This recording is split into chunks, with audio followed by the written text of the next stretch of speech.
felt a little weird about it. I felt a little weird about it because I think so. I ended up going over to the Slime Tyrants studio, Crybaby Studios, and I mentioned the same thing, and I think Dion was like, "Yeah, I think it's just because we're older now, like we're not kids anymore, so it's not as as exciting." Like I got other shit I was doing, and I'm like, I smoke weed every day, so it's 420 for me every day. It's not like a national holiday for me anymore. Yeah, but weed cheaper on 420 though.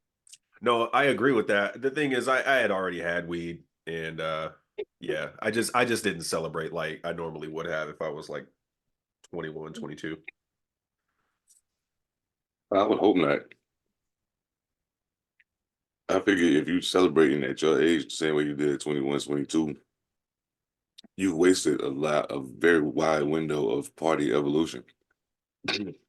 You're supposed to take your party into a higher level. It's got to evolve, you know what I mean? It's got to evolve. Oh shit! I mean, 420 was cool. Like it was my son's birthday, so that was like that's always a highlight for me. But did he go to Vancouver with you? He was already down there. His girlfriend lived down there, so okay. Yeah, so like it was wow shit though. I'm right in Vancouver. I ain't even I didn't even see it. I was like, yo, I'm in Vancouver, man. What's up with it? Crazy kids. Yeah, it is what it is. I mean, he's so 24 what, years old man? old. Yeah, you know what I'm saying? I don't want to hang with the elderly.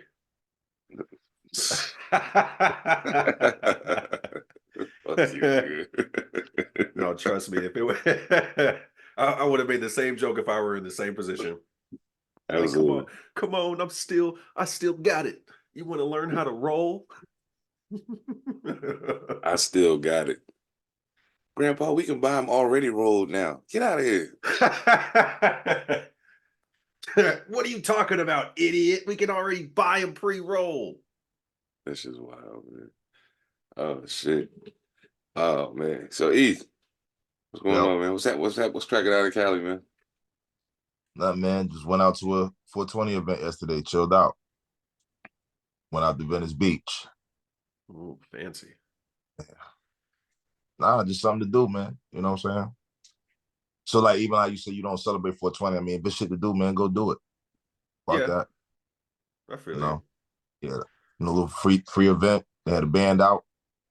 Shit was cool. Shit was cool until the cocaine came out. Oh my God. That's not what 420 is about. Nah. That's for 422.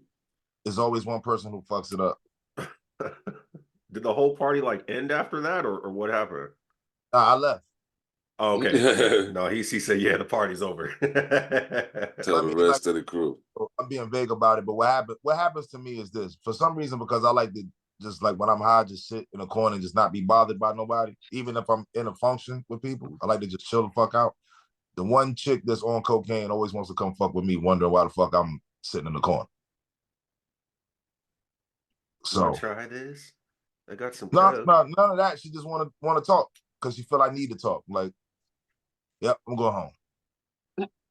You getting on my nerves. I'm going home. I'm not sitting in the corner because I need therapy, yo. Yeah, I'm sitting in the corner because I'm high as fuck and I don't feel like dealing with y'all. I know, purposely to get away from you. Right. Cocaine Jane. Cocaine Jane. That's wild. No. I'm outside playing with this man's dog, and I don't really fuck with people's dogs like that. Just to get the fuck. And here you go. Why you over here? Why you over here? Why you over here? Like, look, man, I don't need your projections to lead you over here just because you doing coke. You know, so I was over here minding my business. Yeah. Minding the fuck out. You know what I'm saying? That's what it's supposed to be, though. You get high to chill, not to socialize. For me, at least. You know, or even just chill out on my level. It's just like, you know, again, I guess, you know, people who indulge in that tend not to know boundaries. They tend to stay crossing them and don't realize it. You know, like I say, the space boundary, they be right in your face. So is that like an overindulgence thing? Because I know if we're talking like alcohol, I mean, I've never done coke before, so I'm like, I don't know what level you have to be at or how many bumps you got to take in order to be like, I'm going to go be a social butterfly and talk to everybody. So I don't know if that's like this. I've done at least an 8 ball now, and I want to see how this feels. I mean, I can't say what level it is. I would assume it's individual.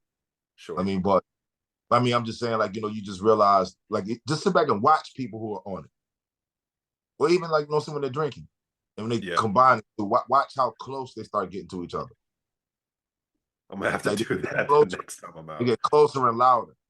Mm-hmm. It's a thing to me. You know what? The funny shit is, we could be in the club having a good time, minding our business, and everybody knows, we here chilling. It's the music playing. We're not going to be having too many conversations in here because I don't feel like yelling at y'all niggas. We here to chill. Right. So you go to do that, but as soon as one nigga get too drunk, he get ultra loud and got to be right here when he talk to you. I'm like, dog, like you yelling like you over there. He wants to make sure you hear him. And I can still hear you if you was over there, over this music. Please stop yelling in my ear. Sure. Nah, the worst shit, I know y'all had this happen. You in the club, you enjoying yourself, minding your business, and there's a motherfucker that know you rap. But you ain't there to rap. But there's a motherfucker that know you rap. And they want to come hang on you and do their drunken interpretation of freestyling. Just cause you in the building. And I'm like, dog, first of all, I think I can't help you. There's nothing I can do for you. Even if I could, this ain't it right here. Like you drunk as fuck and you yelling like you got to be spitting some fucking heat in order for it to even be entertained. I'm gonna even be mad if they dope because I'm like, yo, I ain't even here for this right now, yo. Like, come on, man, leave me alone. I ain't here for this right now. But yeah, that shit crazy. Shit, I did the show yesterday, and shit, that was about it, really. That was kind of cool though. That they finally get a chance to perform some of the records with no C. That was cool. Yo, I'm gonna tell y'all, man. I told them I was gonna talk about this on the pod. I'm gonna tell you, hey, listen, anybody that's listening that is a touring artist or just planning on going somewhere else to do a show eventually, I would be very wary of Vancouver, Washington if I was you. Now, I'm not saying that in the terms of it was a bad show or it was the sound was good, the DJ was cool, drinks were reasonably priced. The only problem is I walked in and I had to pee real bad when I first got there. So I walked in and I'm speedballing through the fucking building trying to find where the bathroom at because I never been to this spot before. Figure out where it is. It's one bathroom. This is trouble sign number 1 right here. One bathroom. I was like, oh shit. So I'm standing there next to this guy and he's bouncing. I'm bouncing. And we both like, man, whoever the fuck is in here need to come the fuck on. Well, I said that. He says, oh, it's 3 girls in there. And I was like, the fuck that got to do with me having to pee, man? Like, I don't, like, so I start banging on the door. Finally, these bitches come out the bathroom. And finally, these ladies come out the bathroom. And I go, you know what I'm saying? I'm waiting. So I've come to find out the dude that I'm talking to, like, he ain't even the first person in line waiting for the bathroom. There's another motherfucker in front of him. So when the lady come out the bathroom, the other motherfucker go in. I'm like, oh, he said, bro, he was here first. Then come to find out the motherfucker I'm standing in line talking to waiting to use the bathroom is the fucking DJ. And I'm like, oh shit. Ain't you supposed to be like like at that point, you might as well find a tree, bro. I tried. It's like that's the other thing. It's so over there where that spot that is so wide open, no coverage, and there's a lot of motherfuckers out for no good fucking reason at all. So I was like, okay, y'all just ruined this for me. But needless to say, because I had to pee so bad, like I did a cursory sweep of the building when I walked in, just to kind of see if I see any trouble areas, anything I might need to avoid. I didn't see anything, but I was in a hurry and I had to pee. After I finally used the bathroom, I come back out after I went around the building trying to find somewhere outside to go, and then finally went back inside, I was like, fuck it, I'm gonna just have to wait. Finally go to the bathroom, come back out. When I step out the bathroom, my spidey senses start going off. I was like, yo, what the fuck is happening? Something's wrong in here. I started looking around and I realized something. I'm at a hip hop show, a 420 hip hop show. And I'm the only black person in the whole building. Oh no. The only one. Not even the DJ? No, the DJ was the cool white dude I was talking to in the bathroom. Yeah. I didn't cool specify that he was dude. white. My apologies. Yeah. But yeah. And I said, oh shit. So, Gabe was with me. It was a couple minutes later, Gabe was like, hey, bro, let me ask you a question. He said, have you noticed that you're the only black person in here? I'm sorry I couldn't make it. Damn. That was crazy. I was like, yo, this some real 2024 shit, dog. We a bona fide fucking hip hop show. I ain't heard nothing but hip hop since I got here. And there's not another black face nowhere in this crowd. I was like, oh shit. So yeah, let's do this. And this might be some undercover KKK infiltrated hip hop shit. I don't know. Right. You know what I'm saying? Fuck that And shit. little did we know we would get them here. So yeah, the show was cool though. Shit, it was wild. You wouldn't really know unless you know the songs. You wouldn't really know that me and OC ain't never practiced none of that shit. We just did it. But yeah, shit came off. So it was all good, man. I enjoyed it. Salute to Hawaiian Vapor and homeboy that threw the show. Can't remember his name off the top of my head. My apologies. He was a cool cat. It's just, yo, what the fuck was that?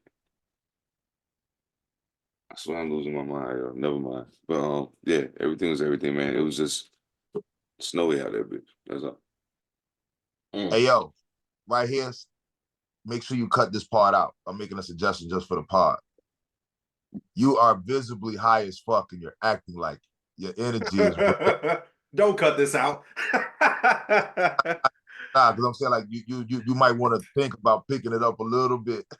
Oh, that's why I'm drinking this. Yeah, I got you. I'm trying to turn it up now. But joking like this and this really. So. It's good content.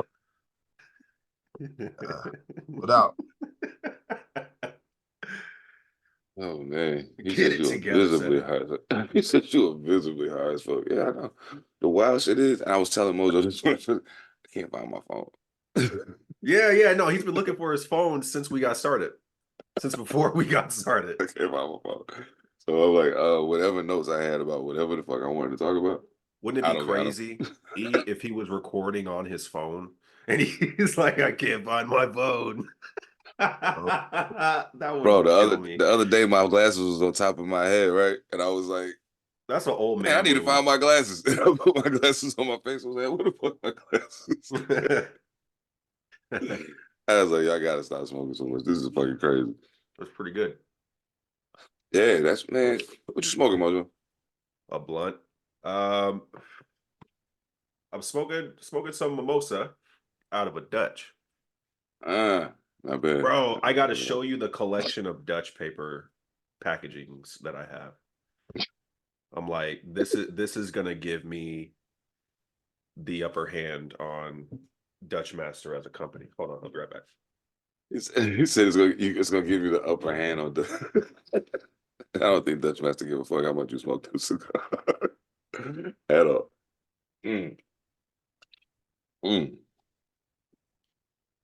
Oh, I'm gonna wait for him to come back because that's his man. But I'm gonna ask him what he think about Kanye West trying to snake his way into this fucking. I'm not even gonna call it a feud. I'm gonna just call it a mudslinging battle. I was like, damn, Kanye had to find a way to put himself in this shit. But it's good for business, I guess. But he did take. Apparently, he did shoot at J. Cole, which was kind of weird. And I was like, damn, I never knew they had a problem. But whatever. Dude, jeez, Louise. Dutch Master, I'm coming for you, boy.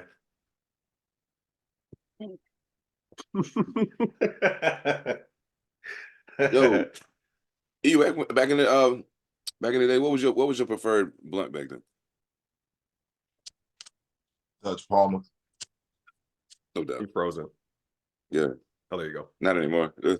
Okay, hell yeah. That was high on the list. It was them and Optimals for me, probably. Was doing it too. Um, yeah, hell yeah. I almost missed that shit. Except I realized that I feel way better not smoking those. So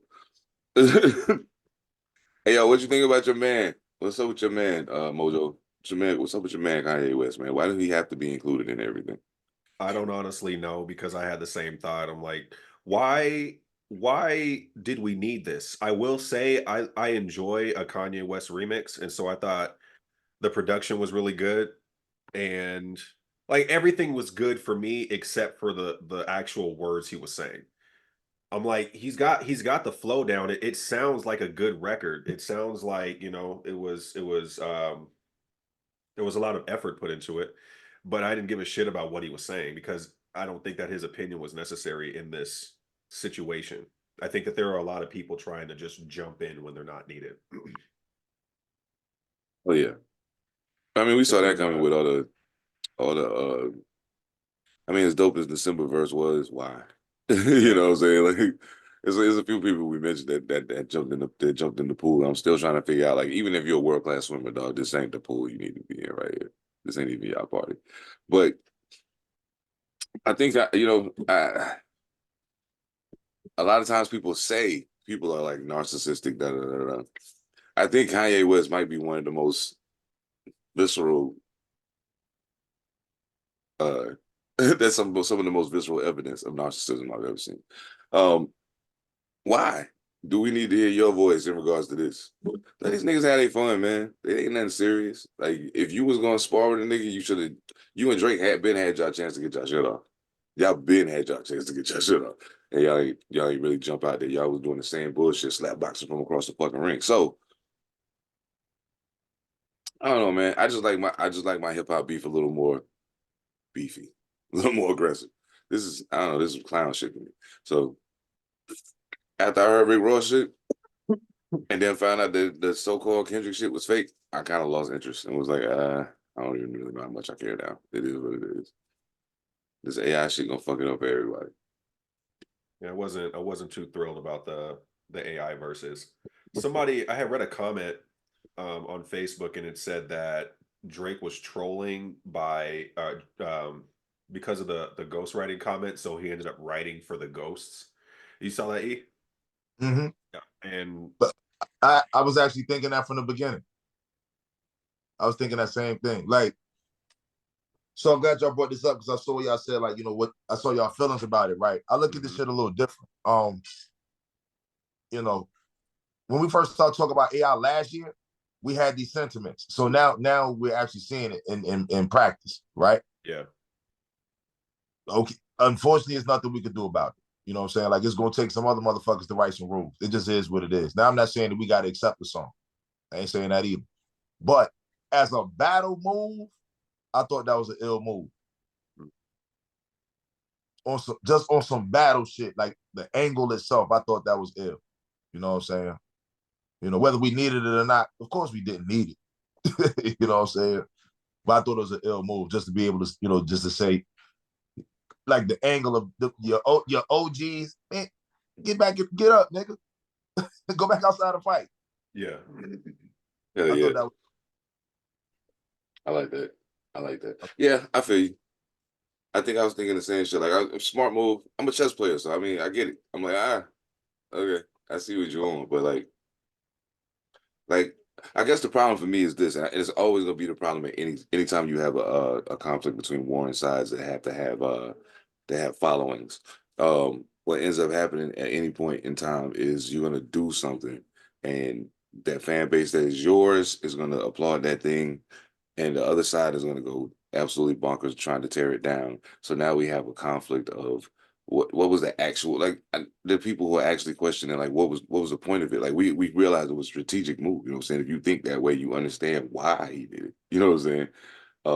Whether or not you like the move, totally a different story. But I understood the concept behind it. So I was still like, but at the end of the day, I'm thinking to myself, yo, for me personally, as much as I respect the somewhat genius behind you doing this, the way I really feel is like, damn, okay, but I was kind of hoping we could get it without the bullshit this time, but whatever. Okay, yeah, I mean, make it do what it do. And now, whatever Kendrick do at this point, just because of some of the other things that have occurred, I feel like he may be taking too long to say something at this point. And by the time he does, it's kind of gonna be like, oh, that's dope, but okay. I don't know, man. I just wish niggas would swing a little harder, a little faster. But the AI shit for me, I think it does more harm if you don't make it when you listen to it, it's kind of clear that it's not him. You know what I'm saying? Like if you really know Kendrick music, then you really know that's not him.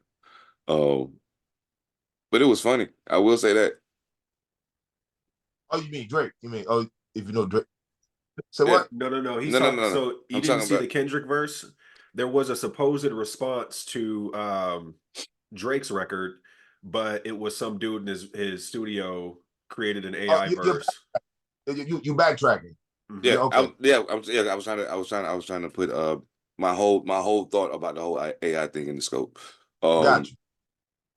I think that's crazy as hell. A, I think it's crazy that you did it in the first place. B, like you know what's going on right now. Stay the fuck out the way, yo. These niggas do what they do.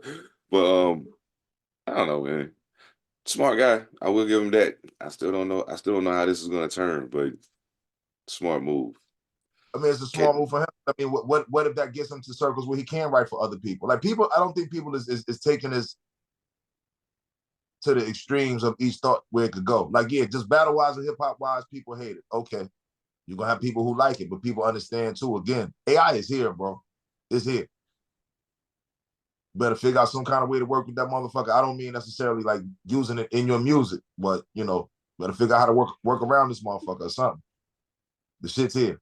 We'll figure out how to destroy it. Don't use words. I think that would probably give you the upper edge. The tools that they use have to do with dialogue, right? So you could do sounds. You could do something that's not actually articulating something. I think that would work to break the code of AI. I don't know. All I'm saying, I see so many people, bitching about it. I'm like, it's too late. We've been talking about it since last spring. The shit's here, man. You know what I mean? Like, you got to figure this shit out. There's always been some kind of improvement technologically with music that everybody was resistant to. But unfortunately, technology is going to always keep winning out. You know what I'm saying? Like, the only thing I could think of that actually lost was Blu-ray. You know what I'm saying? Like DVD versus Blu-ray. DVD went out for whatever reason. You know what I'm saying? But shit is gonna move fast. That means it's gonna move forward. Like think about how many DJs was bitching when Serato came out until they started using Serato. Once the motherfuckers was like, man, I could carry my whole fucking collection in my pocket. I think as much as I appreciate that, as a former DJ, I really do appreciate that. I don't know, man. I feel like a lot of this shit take the feeling out of shit. You know what I'm saying? And it's fucked because like you computerize how the shit happening, and now it's like you synthesizing the whole process, and it don't even feel the same no more. Yeah, like no, you're right. Again, like I said, like I'm just saying, like motherfuckers gonna have to figure out how to use that shit and put that feeling in there or something. Like right now, people is just toying with it, or so we think. We don't know who the fuck been using this shit. We don't know what you really don't know what you've been listening to now. If you think about that shit. Nah, because by the time we hear about some shit, they already been fucking with it for 10 years. They just decided to tell us about it. Okay, all right, yeah, I can do it now. Right. Just saying musically, we don't know if we've been hearing these people again, like taking the auto tune, right? And not necessarily in the way that T-Pain was using it, but the way that people actually use the shit to actually put people in the key. Oh, yeah. They all using it. They all use it. Like the human voice is not perfect. And what you hear coming off these CDs and off these streaming platforms sounds perfect. Human can't do that. You know what I'm saying? I dislike the future and the way that it looks. Yeah, I Because mean, you know, because it I can side with Seven and his thoughts on it because it does take the feeling out of it. Because I'm like, how are you going to get that legitimate emotion when you're dealing with technology? I mean, with the auto tune and stuff like that, I think it was just unique because it was new and people were doing the extreme with it. Um, like computer love and stuff like that. Like it wasn't supposed to be sounded like a natural voice that could hit everything perfectly. but see, that's the difference though. Like I'm glad you said that. But that was an instrument to make you sound like a robot. Auto tune was supposed to just put people in key. It's auto tune. Yeah. It just what happened that I don't even think actually T-Pain was first. Somebody else did it first, if I'm not mistaken, but turned his voice into the robot sound. He did that and fucking blew up. You know what I'm saying? Then you had a million copycats because people are gonna copycat success. Right. You know? So same time, now motherfuckers is, start rapping in auto tune. Not even saying rapping in it, you know. But again, like you go into any studio now and you hear somebody in there singing, I guarantee that engineer's gonna say, all right, well, let me put his auto tune on it. I guarantee you know, like those natural, powerful voices that we used to hear back in the day, them shits is all smoothed out. Like you saying, like the feeling, right? Because I agree with you, Yeah. But for me, it's going to take human interaction, direct human interaction with it in order to put some feeling into it, But it's here, man. It's here. We're gonna have to, roll with it or get rolled over. Got to figure it out. Just destroy it. And I keep saying that for a very specific reason. I mean, I agree with you to a point, and then then there's a whole other part of me that's like, yeah, but and I'm like, I know that part already. But I agree. I mean, it's here. Clearly, it's here. They doing shit with it and fucking up the game and throwing curveballs and okay, cool. It's here. And now I want to preface this by saying what I'm about to say doesn't matter at all because niggas wouldn't do it. But I'm gonna just say it anyway, just for imagination's sake. So just imagine this AI shit. We start hearing the rumblings, and niggas is like, well, nah, we don't want to fuck with that. And then, so maybe they did some research and they found out, well, how are they doing this exactly? Who is financing this? What's making this go? Maybe we get in the way of that before this even turns into a thing like this. You know what I'm saying? But the problem is, and it goes back to an age-old conversation, motherfuckers would never stick together long enough to do shit. So like when shit like this happen and you hear people complain about it, I understand that most people are complaining simply to get it off their chest because even if a plan was enacted to do something about it, they probably wouldn't. So I know I'll be sounding like I'm very hopeless when it comes to people because in a lot of cases I am. But yeah, like that. I be feeling like the minority and the crazy dude running out of the house saying it's on fire, but don't nobody else see the smoke. But I was just in that motherfucker and I know it's on fire. You know what I'm saying? And I'm screaming fire. This fucking house is gonna burn. And niggas is like, get your crazy ass the fuck out of here, dog. Until the house burned down and everybody dead. And then it's like, oh, I guess you was right. Yeah, I know. But the problem is not that I'm right, is that you don't want to be. You rather just roll with the punch and keep keep dancing around the ring with your dumb ass. So I don't know, man. Niggas get on my fucking nerves. I think that was the point of all of that. But yeah, fuck that shit. Fuck that shit. We won't destroy nothing, man. I ain't even gonna get off on that shit today. But we won't destroy nothing, even if for our own fucking good, unless it's during a riot because we want something for free. So, I mean, but how you gonna destroy that? Like, how would you, or how could you? Like again, like so. See, because to me, I think people are upset too late. How the fuck people? How people didn't see this coming when they had the AI artists? Yeah, together. Like, see, I was having this conversation with somebody the other night, and it's kind of bring a couple flashbacks for me because like it got kind of heated, and I'm sitting there thinking like, because I said the same thing I said about what I liked about the point of the record, right? And I can't believe you would like that. Da, da, da, da, da. I'm like, and he's up in arms about the ramifications. I'm like, bro, I already had this conversation last year, and when the AI artist dropped, I already had it. So like, I'm not surprised by none of this shit. You know what I'm saying? I'm surprised it took this long.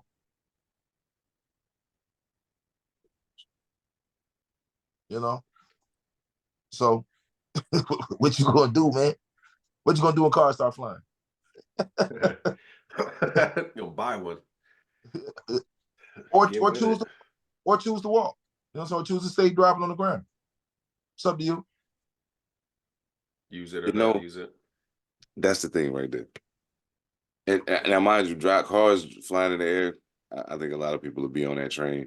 I'm not so sure how I feel about it because y'all motherfuckers can't drive on the ground. So, you know, I would be torn on that one because I always did want to be on some jets and shit. But the thing is, they can make a car that flies. If nobody buys it, guess what happens? But again, that's why my thing be with people, dog. It's so simple. It's really simple. Right, but they'll buy them. I mean, so again, like, whereas you see a problem with it, other people won't, and that's just how people gonna be. You know what I mean? And that shit is gonna move forward. Yeah. You know, my problem is with people that say they don't want it and then go buy it anyway. Like, dog, if you don't go buy it, maybe they don't keep making it because ain't enough people buy it. But instead, you want to follow the wave and be like, and keep up with the Joneses and shit. Like that whole mentality is what makes this this whole carrot on the stick trick that the government and the fucking people do makes it real easy for them. Real easy. All we gotta do is get enough motherfuckers to say yeah, and the rest of these dumb motherfuckers gonna follow. Or at least make it look like enough motherfuckers say yeah, and the rest of these motherfuckers gonna follow. And I fucking hate people sometimes. But yeah. My bad. I'm very pessimistic when it comes to people right now, though. I just they get on my damn nerves. Get on my fucking nerves, man. God damn. you got outside influences do that to you. They just outside. Shit, wow, man. You know what? It go back to the whole NFL shit too. Like we talked about that, and I was like, this shit could have worked if niggas stuck to it, but niggas wouldn't stick to it. So you mean with Cap? Yeah, okay. If you gonna boycott, you just said the NFL shit, but the boycott. Gotcha. Yeah, I'm saying like that. If you stick to it, it works. You know what I'm saying? Like, and that's the part where I be hearing motherfuckers talking shit like, oh, these motherfuckers like, I heard a motherfucker the other day talking about Martin Luther King and da. I said, bro, listen to me. I'm not a pom waver for Martin Luther King Jr. Trust me when I tell you that. I'm not. Never have been. But what I can tell you is this: that the extraordinary degree of humanity and patience and the other things that it takes to do the shit that he did the way he did it, you got to applaud that. And the fact that he was willing to do it. I bet your sucker ass wouldn't have been out there getting sprayed with no water hose. You wouldn't have been out there marching across that bridge knowing that the Klan and them niggas was over there waiting for y'all. You would have never done that shit because you don't believe in nothing that much. Can't fault him for believing. You should probably fault yourself for not finding anything you believe in that much. That's what you should be worried about. I mean, I don't know. I gotta stay away from people, man. I feel less and less optimistic about the future of the world the more people I meet. I can't find my lighter, yo. I can't find my phone, my lighter. I'm not having a good run right now. I will find it though. I definitely will. Okay. I will find it, absolutely. Oh shit. I'm trying to think. What was it was something that I wanted. We didn't post a whole lot on topics. Nah, like that's what I was looking for my phone for. Oh. Man, you want to stop find your phone, man? Huh? You want to stop this and go find your phone? Oh nah, I mean I ain't gotta stop. I mean it's right here in this room. I can guarantee it. So I mean, you know what I'm saying? I realistically feel like if I get up and maneuver a little bit, I'll find it. But yeah, shit. Hold that thought. All right, let me do this. You guys know that Chris Brown and Quavo are beefing? I heard about that. Have you heard any of the joints? Have you heard the songs? No. I heard Chris Brown's record. Yeah, I heard like a snippet really of Chris Brown's, but I haven't gone searching for any of it. I'm No, I not heard too this. interested. What? No, that song is hard. Is it? Yeah, Chris Brown went in. Like everything you're reading about how he went harder than the rap niggas is true. Mm. That he is talking shit to him. You know. But at Is the it same called time, I Weakest haven't Link? heard what happened. I said, is it called Weakest Link? Maybe I'm not sure the I name. think it's. Yeah, that's the one. I think I found it. It's beefing season. I mean, but they've been had an issue. Like this ain't the only thing that's new about this is the fact Chris Brown dropped the record. They've been had Yeah, issues. because I have no, like I don't really watch a whole lot of celebrities too much. I didn't know that this was even a thing until I was told that Chris Brown had made a song and that they were beefing and what it was supposedly about. Yeah, they had issues for like a couple of years. Okay. You know what I'm saying? They're dealing with women. So that's some of it in that record. He went in Y'all though. niggas gotta stop making Okay. y'all niggas gotta stop letting these women have y'all out here in the streets looking crazy, man. What's wrong with y'all, man? That shit crazy. Crazy as fuck.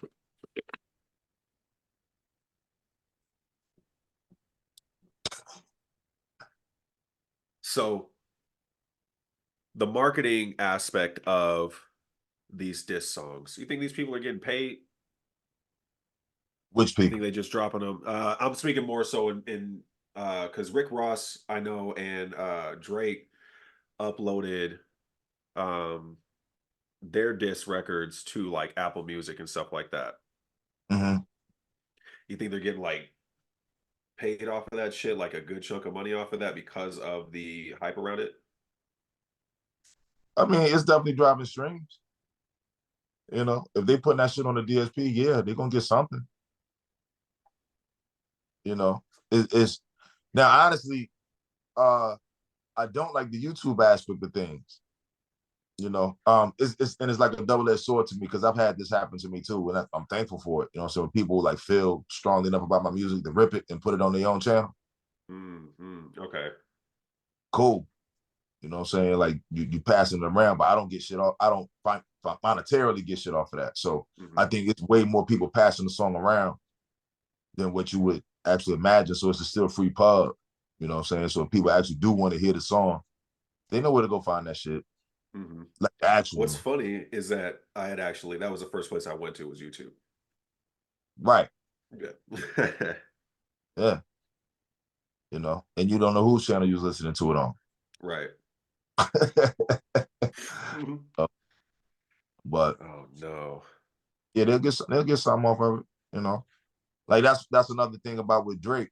Like not specifically this current response, but the first one. He diss niggas and make dance records out of it. Right. Like he is as an artist, is one of the smartest things a motherfucker could do. I'm gonna have millions of people in the club dancing to me talking shit about you. Or making videos or whatever, you know what I'm saying? Like whatever. Right. I'm gonna have the club laughing at this shit I'm saying about you. It's a different kind of warfare, man. Other motherfuckers is bringing, knives to this gunfight, like so far as thought wise. I just diss him. Cool. Hip hop wise, yeah. Exactly. Drake don't play the hip hop game. Drake played #1 pot king game. What you gonna do with that? Punch him in the throat. I'm joking. I'm joking. I gotta make sure I say that because he said punch him in the throat. No, I was only playing, man. Take shit too serious. I swear to God. Did you find your items? That makes me very happy because like I was about to get aggravated if I ain't smoke some. So, but one thing I did want to say, that I don't think I even brought it up when it happened, and I feel really bad about it. But welcome home to G Dep. Man, yeah. For those of y'all that don't know who G Dep is, and some of y'all probably don't. G Dep was a artist on Bad Boy Records back in the early 2000s, I think, late 90s, early 2000s. Yeah. If you ever heard the record Special Delivery, you ever heard the beat, seen the video with the kids doing the Harlem shit, yo, they was killing that shit. But yeah, G-Dep had a really big record.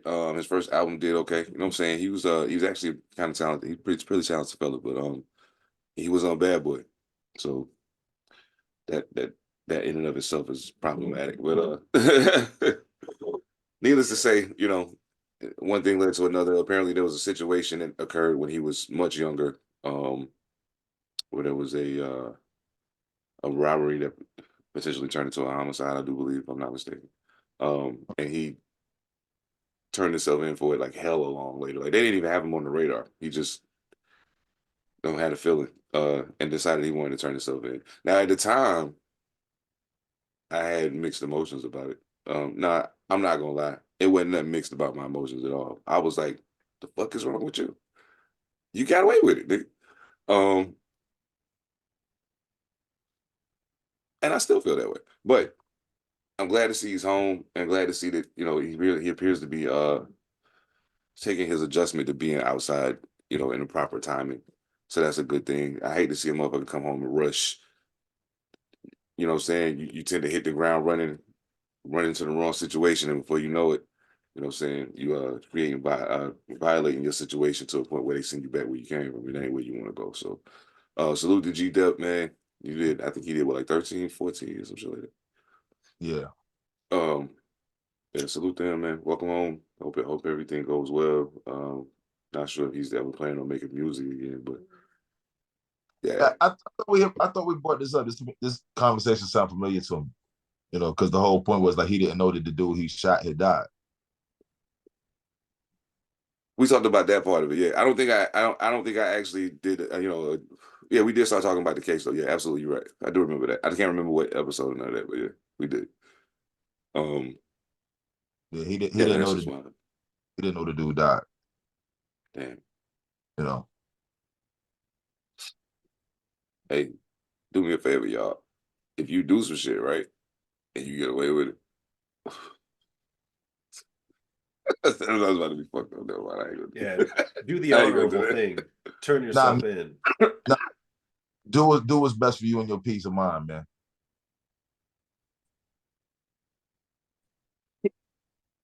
You know what? Does that start with kind of knowing? I think that starts with knowing who you are, your limitations, and like they say never say never, but there are people who I've heard say never, and I understand why they're utilizing that word, because unless it is the most extreme of circumstances, this thing with that person would never happen. You know what I'm saying? Now, who's to say the most extreme of circumstances won't take place? Because they could. You know what I mean? But under normal circumstances, this person would never, you know what I'm saying, run somebody over with a car. You know what I mean? But you know, who knows what's happening in a wild scenario in traffic, all of a sudden somebody's there. Boom, out of nowhere. You ain't got time to react. You just ran somebody over with a car. That's not you, but it just happened. Nonetheless. You know what I'm saying? So yeah. I don't know. Yeah, I guess I understand what you're saying, E. I'm gonna tell you what fucks this up for me. What fucks this up for me is how everybody's slinging the whole from standing in my truth and, you know, protecting my peace and all this other shit. First of all, I hate all them fucking catchphrases. The motherfucker, I hate all that shit. I think y'all sound fucking stupid. Fuck is wrong with y'all, man? Like you ain't got to make it all out of this world for you to make a point. Y'all sound crazy.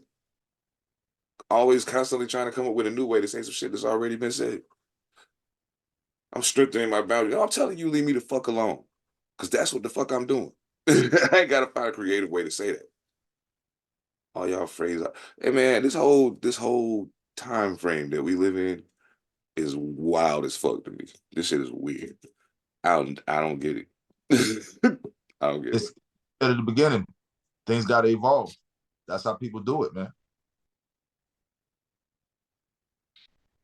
You know, whether you like the evolution is subjective, but that's what it is. You know, and even coming up with creative ways to explain it is people trying to understand it. You know, so again, you know, like I said, like we might look at G-Dap like he was nuts for doing what he was doing, but that man himself said he needed to do that for his own peace of mind. He just came outside and said this shit. Oh yeah. No, I'm just saying, the point being is do whatever you feel you need to do for your own peace of mind. That's all I'm saying. Yeah, I mean, hell yeah, if you do it and you can't live with it, you got to do something. Like, or else you just tormenting yourself and everybody around you. So yeah.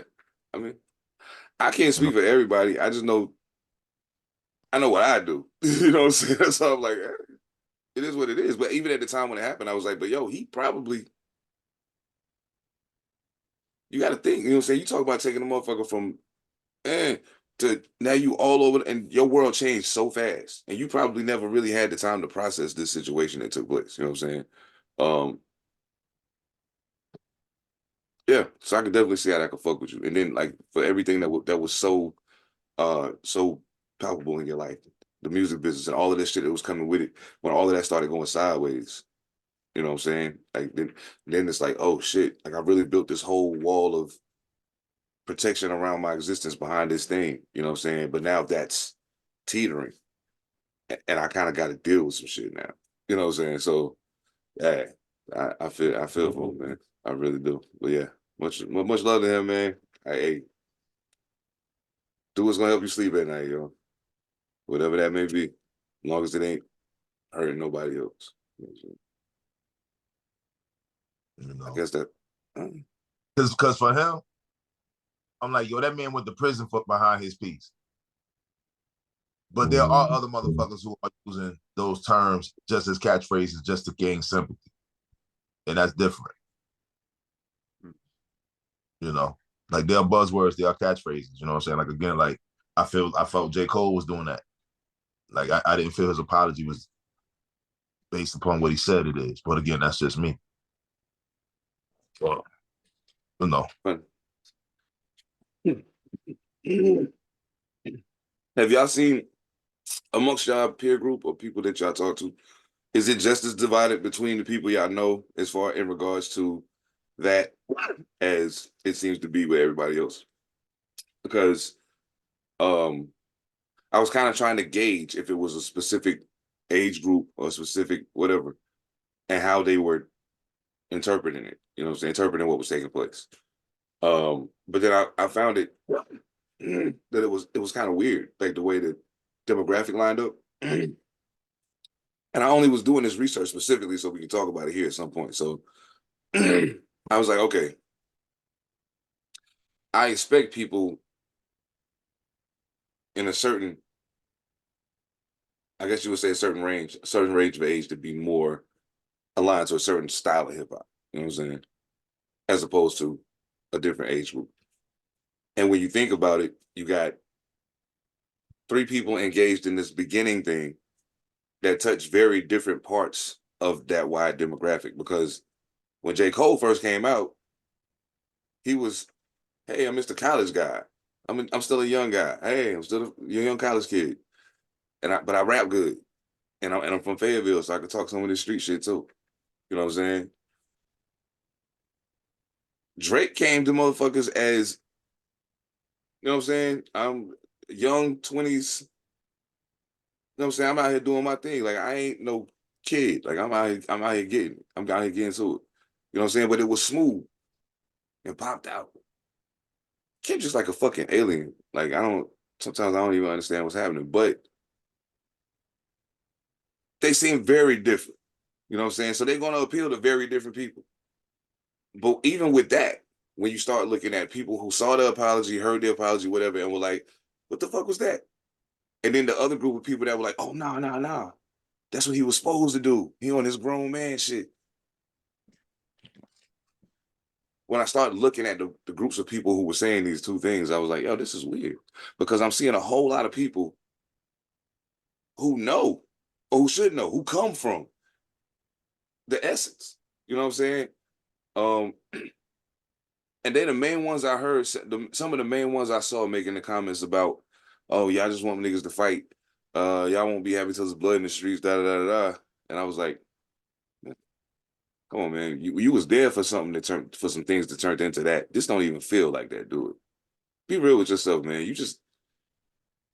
You capping is what you're doing right now. This is all cap what you're doing. And you probably just doing it for social media. But you know better. Stop playing. Stop playing. You know what I'm saying? And surprisingly, it was a brother, I think he was like 22. I think he's 22 years old. Saw him and he was like, hey man, I hear y'all, man. And that's cool. But I was a huge J. Cole fan until that. He said, I mean, I still fuck with him, but all that best rapper alive shit ring real hollow to me right now. If you're gonna jump in the game, if you're gonna jump in the ring, fight. And I was like, yeah. You know what I'm saying? Like, I feel you, little nigga. But I'm shocked because I'm assuming the little niggas was like, just get the money, man. Fuck it. Nah, he was like, nah, you talked all that shit. Oh no. He gets it. He gets it. So yeah. I was shocked, but yeah. I mean, I don't know, man. A lot of niggas is funny. Yeah, like they wasn't part of that. You know what I mean? I don't know. I guess I don't know. I guess I'm just a little more lenient with people and letting them do whatever they feel, how they feeling. See, I don't even get into these conversations with motherfuckers. Like I said, my whole shit was the only conversation I've had about any of this was whether or not I felt J. Cole's apology was what it was about. Other than that, I just talked about it here. I don't really be talking about this shit with a whole bunch of people. Like I had the conversation about that Drake response night before last, but that was it. You know. They haven't had the conversation with nobody. I'm just observing from what I see. I don't want to engage in the conversation because most of what I see sounds crazy. So I'm like, I don't even want to say nothing because then you're gonna draw me into your lunacy. What I'm saying, I mean, like, when you said amongst your peer group, you know what I'm saying? So I'm just saying, like, I haven't discussed it with nobody like that. I mean, yeah. Like I just don't care about it enough to do it. You know, and I really don't get into hip hop conversations with a gang of people because they just don't have the depth of information I need them to have a logical conversation. You know what I'm saying? Like, like even having a homie who keeps complaining about, oh man, it ain't no good hip hop out here. And I sent you a list of 20 motherfuckers to listen to that was all women. And none of them was ratchet, but you keep saying they number ratchet music on the radio. I'm like, well, here's 20 right here who don't do shit ratchet. Then 2 months later, you make the same complaint. I'm like, did you even listen to those 20? Oh, no, can you give me this? No, you go back to your shit and get the list again, motherfucker. Like, nah, so I don't do, like, discussing hip hop ain't fun for me, man. This shit ain't fun. Oh, shit. Yeah, I feel it, man. That's crazy. I hate it, man. I hate it. I wish it was. Yeah, it's almost like I know what's behind the curtain. Oh yeah, that's the crazy part. You know what the funny shit is? I said to somebody one day. He's an artist as well. I said to him, he made a statement, and the statement he made was something like, he said he wanted to go on tour. He wanted to go on a regional tour and promote the new album when it dropped. And I was like, okay, well, yo, you know what I'm saying? Like, get the music done, put your plan together. Like, I'll help where I can. You know what I'm saying? I know some people. I might maybe connect you with some folks. But then I started thinking after I said that, I said, so where are you going on this regional tour? And so he starts naming places in the Southeast. And I said, so let me ask you this. Do your numbers support you doing this tour? Like, do you have people playing your music and listening to your music in these places? I don't know. I don't know. What? You don't know? But you don't know? Come on, man, stop playing. Yeah, I don't. Mm, we ain't gonna do that. We ain't getting ready to talk about. We ain't getting ready to do that. I don't want to get off on no super deep But dive or whatever. you gave him the reason why you asked him that question, though. The reason I'll say what? I said you at least gave him the reason why you asked him that question. Exactly. I did. What did he say after that?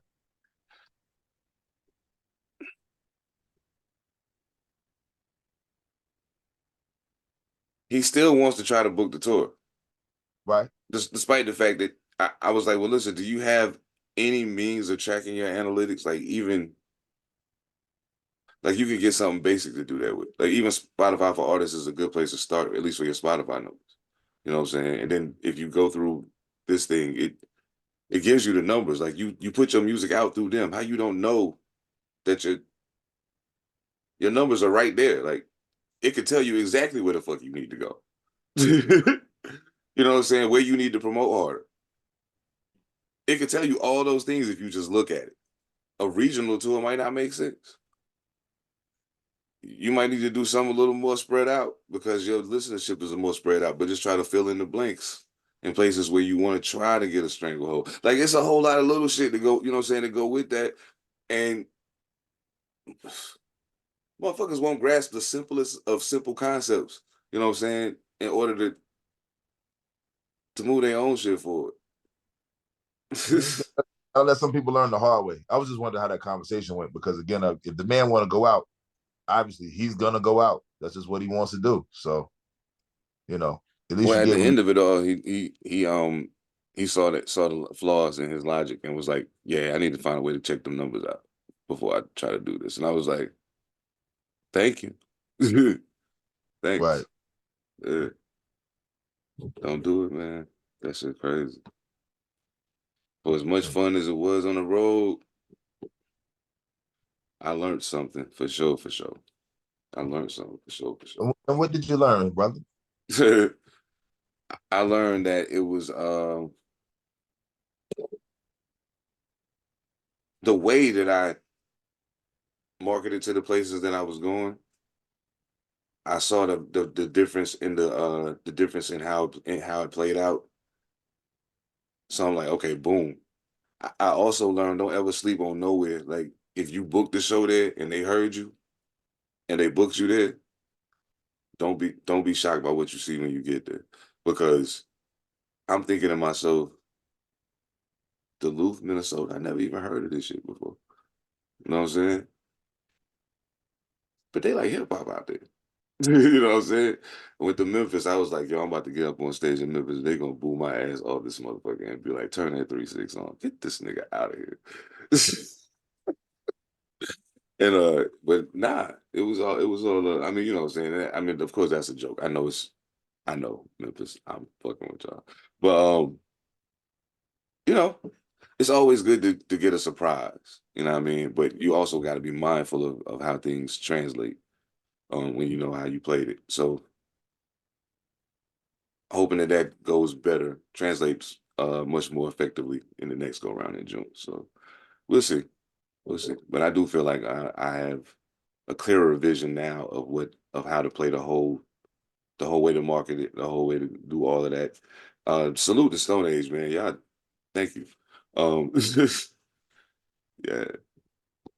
salute the Stone Age.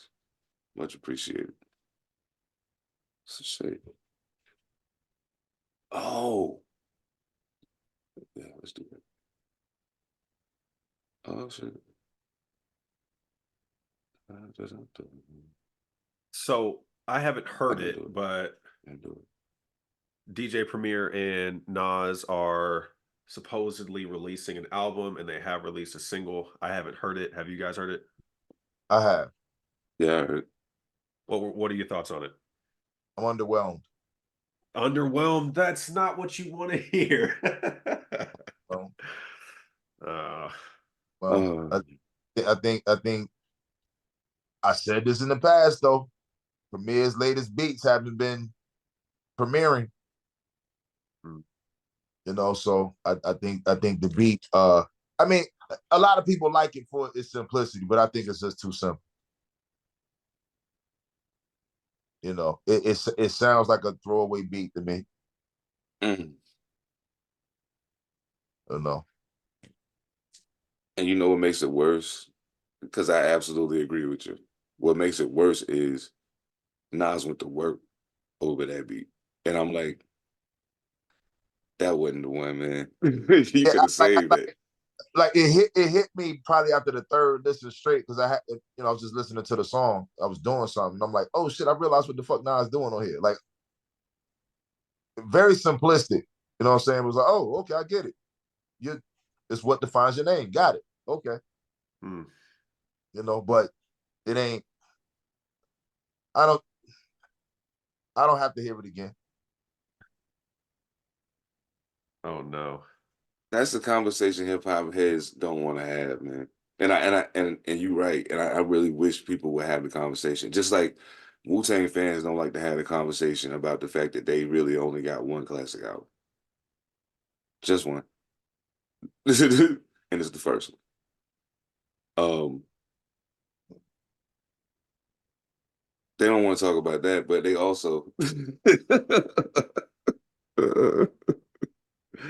I don't know, man.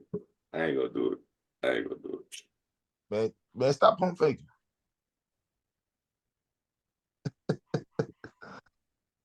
Nah, man. I'm just saying. Yeah, man. Niggas don't be wanting to have that's a hard combo to have for some niggas, man. Primo's undoubtedly one of the greatest producers in the history of hip hop. No, there's no doubt about that. And you can't ever take that away from him at this point. But it has been a while since I heard a Primo beat and was like, wow. Like I could literally remember listening to Gangstar albums and listening to early stuff that he started doing after Gangstar, you know, had said split ways. And I remember listening to that stuff, and every time a beat came on, like I knew it was him because of the sound, but for whatever reason, like it hits me like some shit I ain't never heard before. But I know this sound. But oh my God, this is crazy. I remember the first time I heard a Primo beat. I can't remember exactly what song it was, but I remember the first time I heard a Primo beat, and I was just like, okay. I thought I was tripping. Then I heard another one, same response. Then I heard the first Prime album, and I was like, oh shit, okay, it's still in there. You know what I'm saying? Then I heard the second Prime album, and I was like, Roy's kind of carrying this thing right now. Like he's having to rap out of this world to make this work right now. You know what I'm saying? This ain't it, y'all. And I can honestly say that I felt like that for a while with Preem. And it ain't that it's whack. You know what I'm saying? It's just that I don't know, man. I don't know. It's kind of like I look at it like this. I know for a fact that uh at a point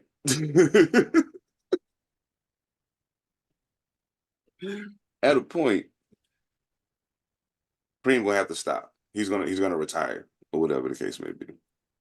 And so at that point, when people have to put the entire scope of this entire scope of his run into perspective, maybe at that point, you know what I'm saying, people can have the conversation more objectively. And it ain't a bad thing, man. Like sometimes a motherfucker, like sometimes the X just ain't sharp no more. It's cool. You still got the ear. You still know it when you hear it. You just ain't and right now you're not making it. And it's okay.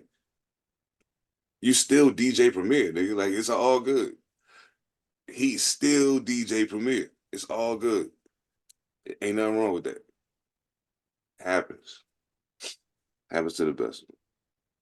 Yeah, I want to address something that you said earlier though. When you said about like the classic albums shit, like, and you brought up Wu-Tang. I think the majority of artists might have only one, if any, maybe two classic albums. So I don't think that's the metric. I think we should be going off of what you're getting at though is I guess RZA's production falling off. It changed. It changed. You know what I'm saying? It changed. Again, it evolved. Either you like it or you don't. Right. Right. You know, but I mean, because and I'm just saying this only because, like, you know, I've been understood that RZA wasn't behind the boards on the majority of the Wu albums. I mean, the majority of the later Wu albums. You know, I'm fine with that. Like, I don't think everything got to stay the same. You know, I'm cool with shit changing. You know, but I think they got some dope songs here and there. You know, so throughout the albums. You know, so I don't think it was a total wash.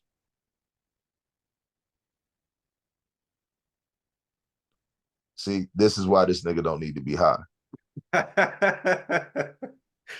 Just disappears, like not a word. That's one thing. When you walk into this motherfucker lit up like that, that's what you get. Hella funny. Niggas, I'm ghost. I'm a ghost.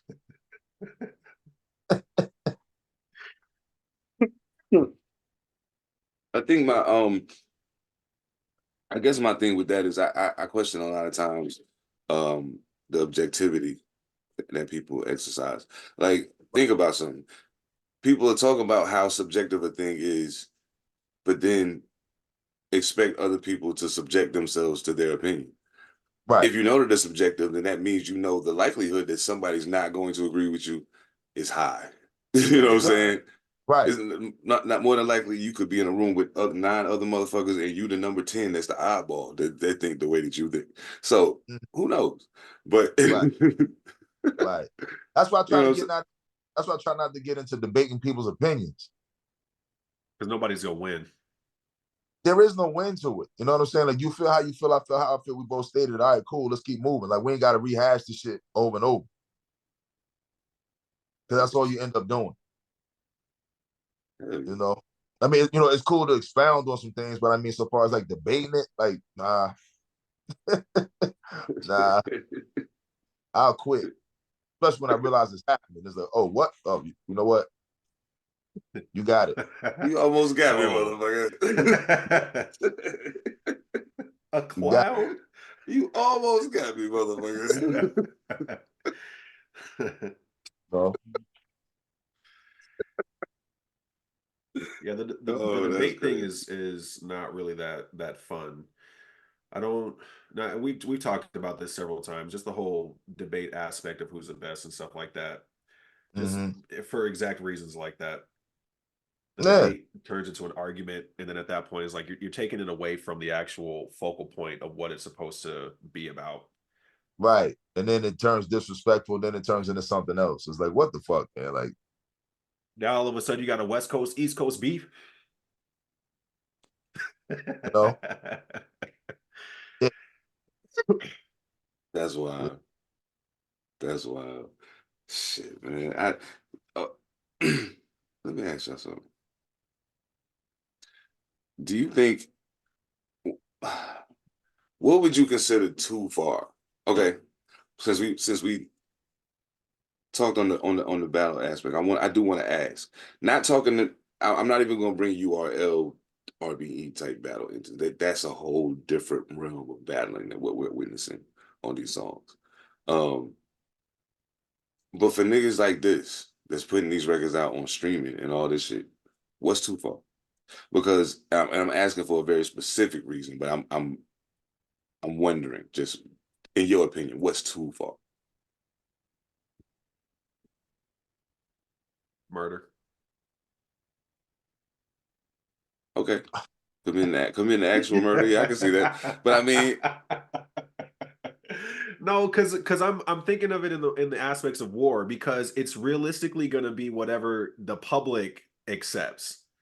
It's whatever the majority of people accept. So I mean, Drake could start talking about, I don't know. I mean, with Rick Ross and the Operation thing, that's like a super personal thing, or I don't know, talking about somebody's weight or shoe size. I don't know, like things like that seem childish to me, but other people could be like, damn, he can't change that, or so I don't.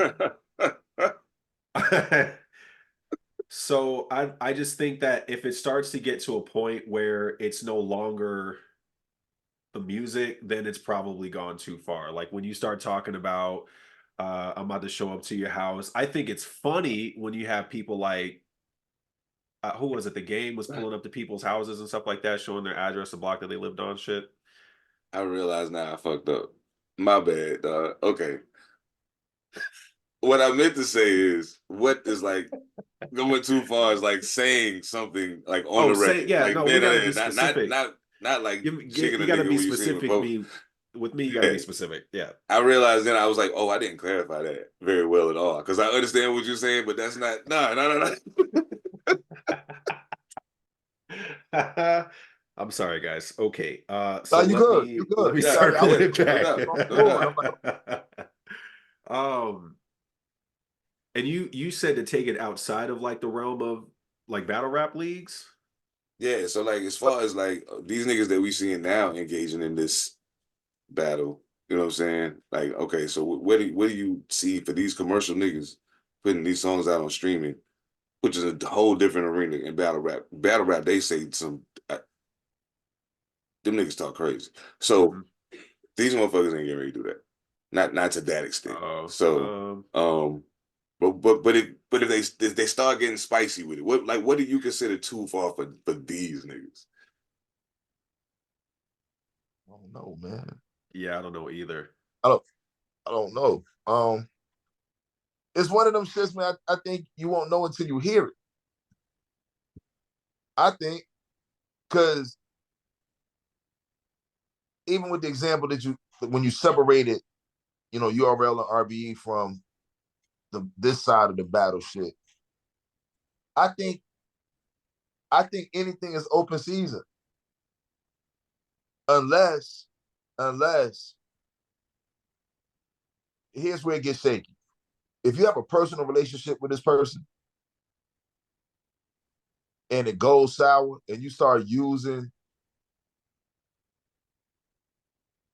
like, say for instance, if you're into it with somebody and you know that their mother has an ailment, like a terminal illness or something, I think putting stuff like that in it is just too much because you know the person. If I don't know you and I just end up making that shit up and I just say whatever, it's all bullshit. But like when it comes down to like actually like exposing certain facts and trying to make that a chink in somebody's armor and shit like that, I do think some things could go too far, but it depends on the relationship between you. But I also do think that it's kind of open season on whatever too. I don't know, like it just depends on what I hear. So like, because like when you asked the question, first thing I thought was condoms on the baby seat. That's the first thing I thought. Wait. You said what? Condoms on the baby seat. Oh. That's the first thing I thought. Yeah. Yeah. See, now in my head, please roll with me. In my head, Nas didn't have no answer for that. Like battle wise, he later dropped the album and addressed certain things that he ended up coming out on top with. You know what I'm saying? But he didn't necessarily get back at that. So to me, battle wise, again, I didn't think Jay went too far. But motherfucker said he went too far. Yeah, I mean, So I ain't never think it was too far. but like I said, that's just me. Especially if you're doing that. Now at the same time, I still think Jay-Z was a sucker for even setting the whole shit up like that, just so he could tell the world he fucked that woman. I thought that was whack. That was weak sauce. I thought that was really whack. Yeah. But if we're gonna battle and we throwing this shit in there, all right. Ta-da. So, but, Oh shit. oh man, I mean, what you think? Shit, I don't know. Like, no. Okay, all right. So think about this. You have certain situations that I know about with your family, right? Right. The public don't know. We're in a battle and I start talking about that shit. Personally, you wouldn't think I'm going too far, especially if I like just digging and turning the knife on that shit. They probably about to witness two brothers fighting on stage. That's what's about to happen. But that's what I'm saying. But that's going too far. That's going way too far. Yeah. Absolutely. Right. And that's what I mean. Like if I know you personally and I know certain things,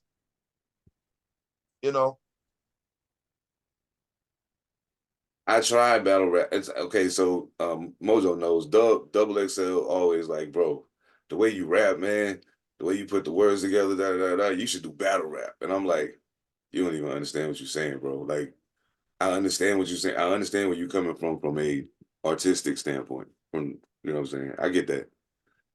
But you know, I can't stand there in front of somebody and let them talk to me like that. Like everything about the way I'm built is not designed for that at this point. The way they do it. I would fuck something up or get fucked. I don't know. But it's gonna go real bad. Because I can't do what they do. And then they be homeboys and be having that agreement that they get ready to come up here and talk crazy to each other for, you know what I'm saying, for 9 minutes apiece. And you know what I mean? Y'all agree on it. But they have rules though. They'll say, hey, you can't talk about this. You can't. Again, I'm sorry, but But no, yeah, my, that's what I'm saying. No, you good. Because and that was always my thing. The few times that I did dip into that foray into that, you know, that avenue of battling, the first time I was completely unprepared. I freestyled the entire battle because I didn't understand what was getting ready to happen. I wasn't, when I heard battle, I was like, all right, I'll be there. You know what I'm saying?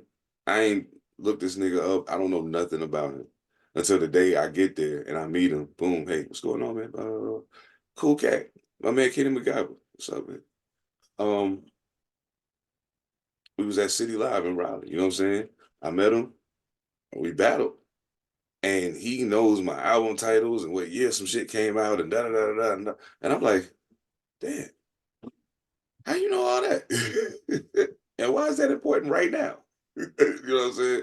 But I mean, it's cute what you doing with the words and shit. Like, you know, no disrespect, not cute what you doing with the words, but I'm an MC, y'all. Rock with me. But I'm freestyling the whole time. I haven't written a single word down about this gentleman at all. I came prepared to shoot off the top. You know what I'm saying? Then I battle somebody else. Now, and my only requirement in all of these battles is the only thing I ask is don't talk about my kids. You can say what you want about my mama. She grown. She'll shoot your ass too. You can say what you want about my lady. She grown and she'll shoot your ass too. You know what I'm saying? So, you know what I'm saying? Say what you want. Leave my fucking kids out of it. If you say anything about my kids, I'm on your ass ASAP. You feel me?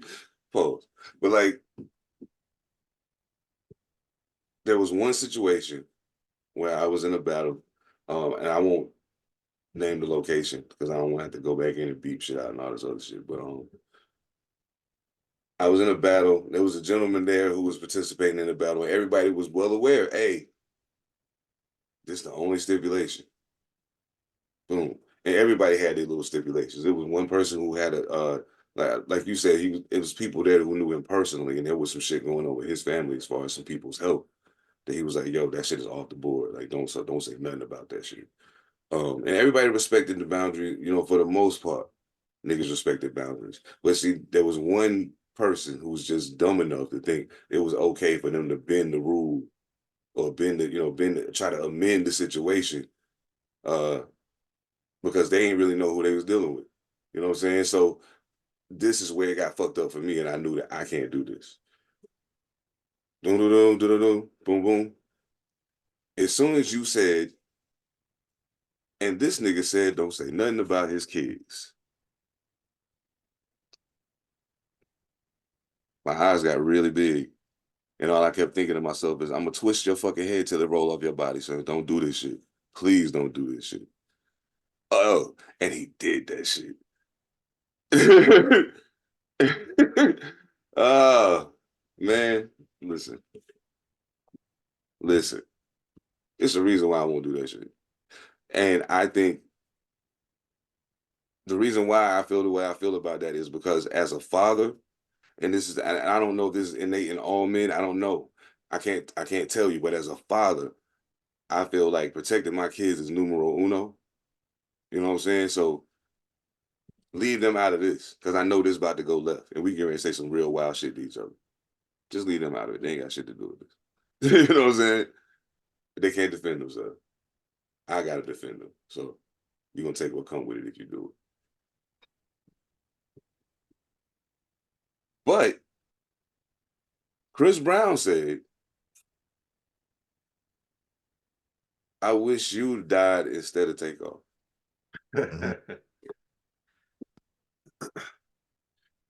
Is that too far?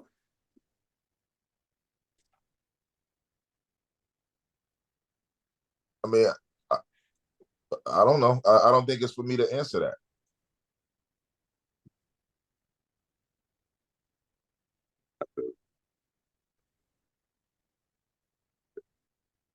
And actually, I don't think he said I wish. I think he said the people wish. Well, yeah. Or something like that. Let me clear it. Yeah. Yeah, I think he said the people wish. Or everybody wish you had died instead of Takeoff. You know what I'm saying? Like I said, like we could talk about that record, bro. Like that motherfucker went in. Like he was talking cash shit. Oh cash. man. Yo, hold on. I'm about to I'm about to pull up. He said I would have beat your ass when they sat me beside you, but I didn't want to fuck up the bag. He said a lot of wild shit. Shit. Yo. And the wild thing is everybody was like, yo, That how the nigga said, R&B nigga come out? You fucked my ex bitch after I was done with her. I fucked your ex bitch while you was with her. Shit. Like he cash shit. Talk about whooping his ass and everything. Yo, this nigga said, okay, let's get down to the facts, pussy. I'm dripped in red. Don't let this R&B shit fool you. Niggas get ripped to shreds. God, he came out the gate like, yeah.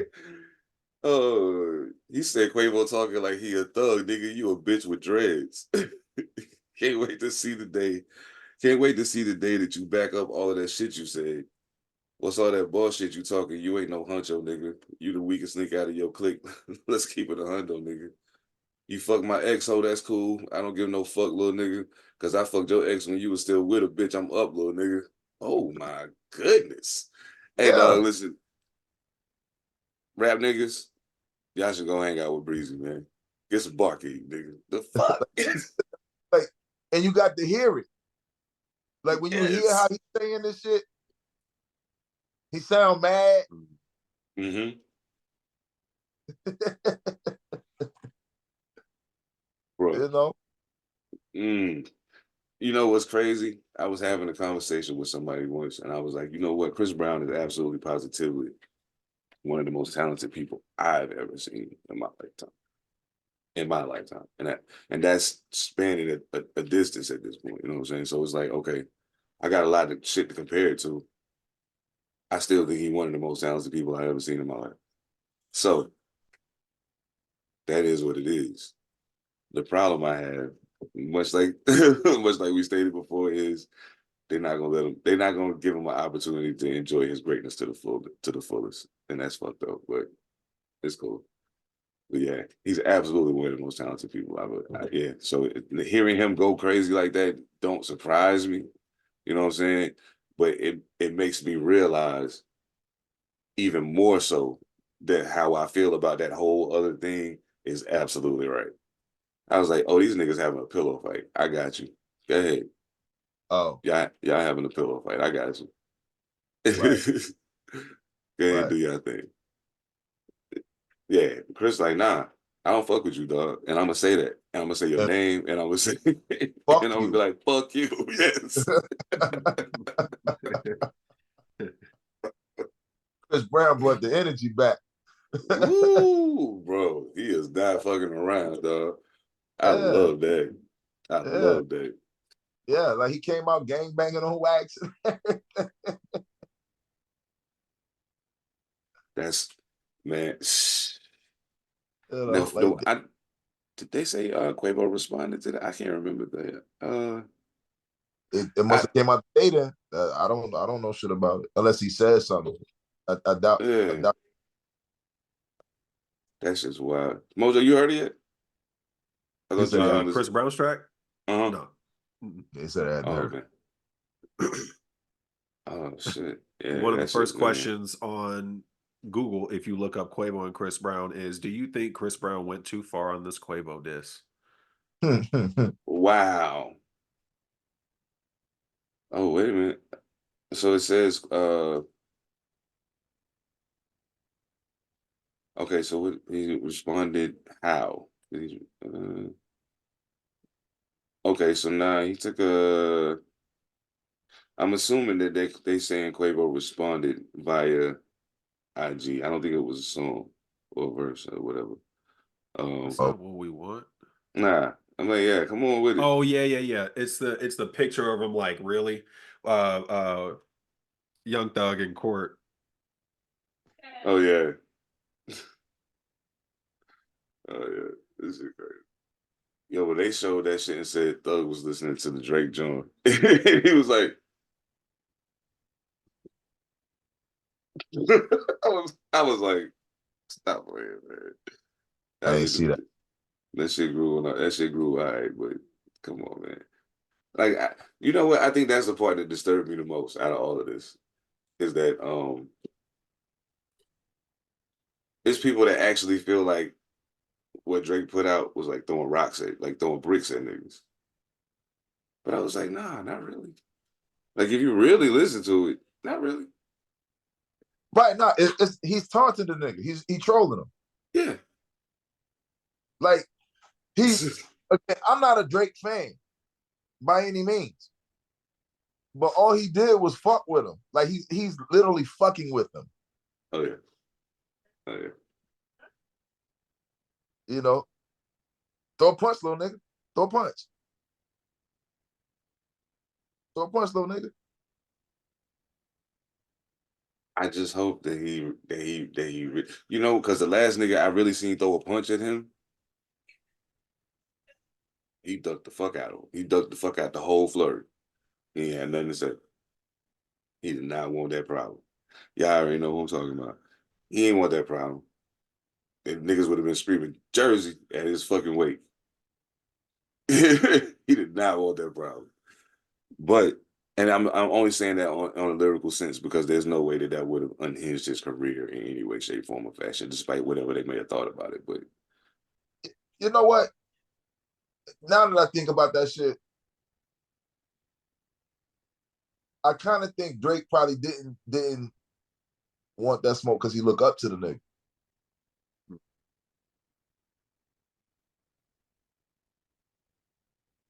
I mean, I'm speculating like shit, you know what I'm saying? But like, it kind of makes sense to me because, especially with these videos coming out or showing like, you know, Drake and Joe Budden interacting back in the day and Drake saying what he said about Joe and bigging him up.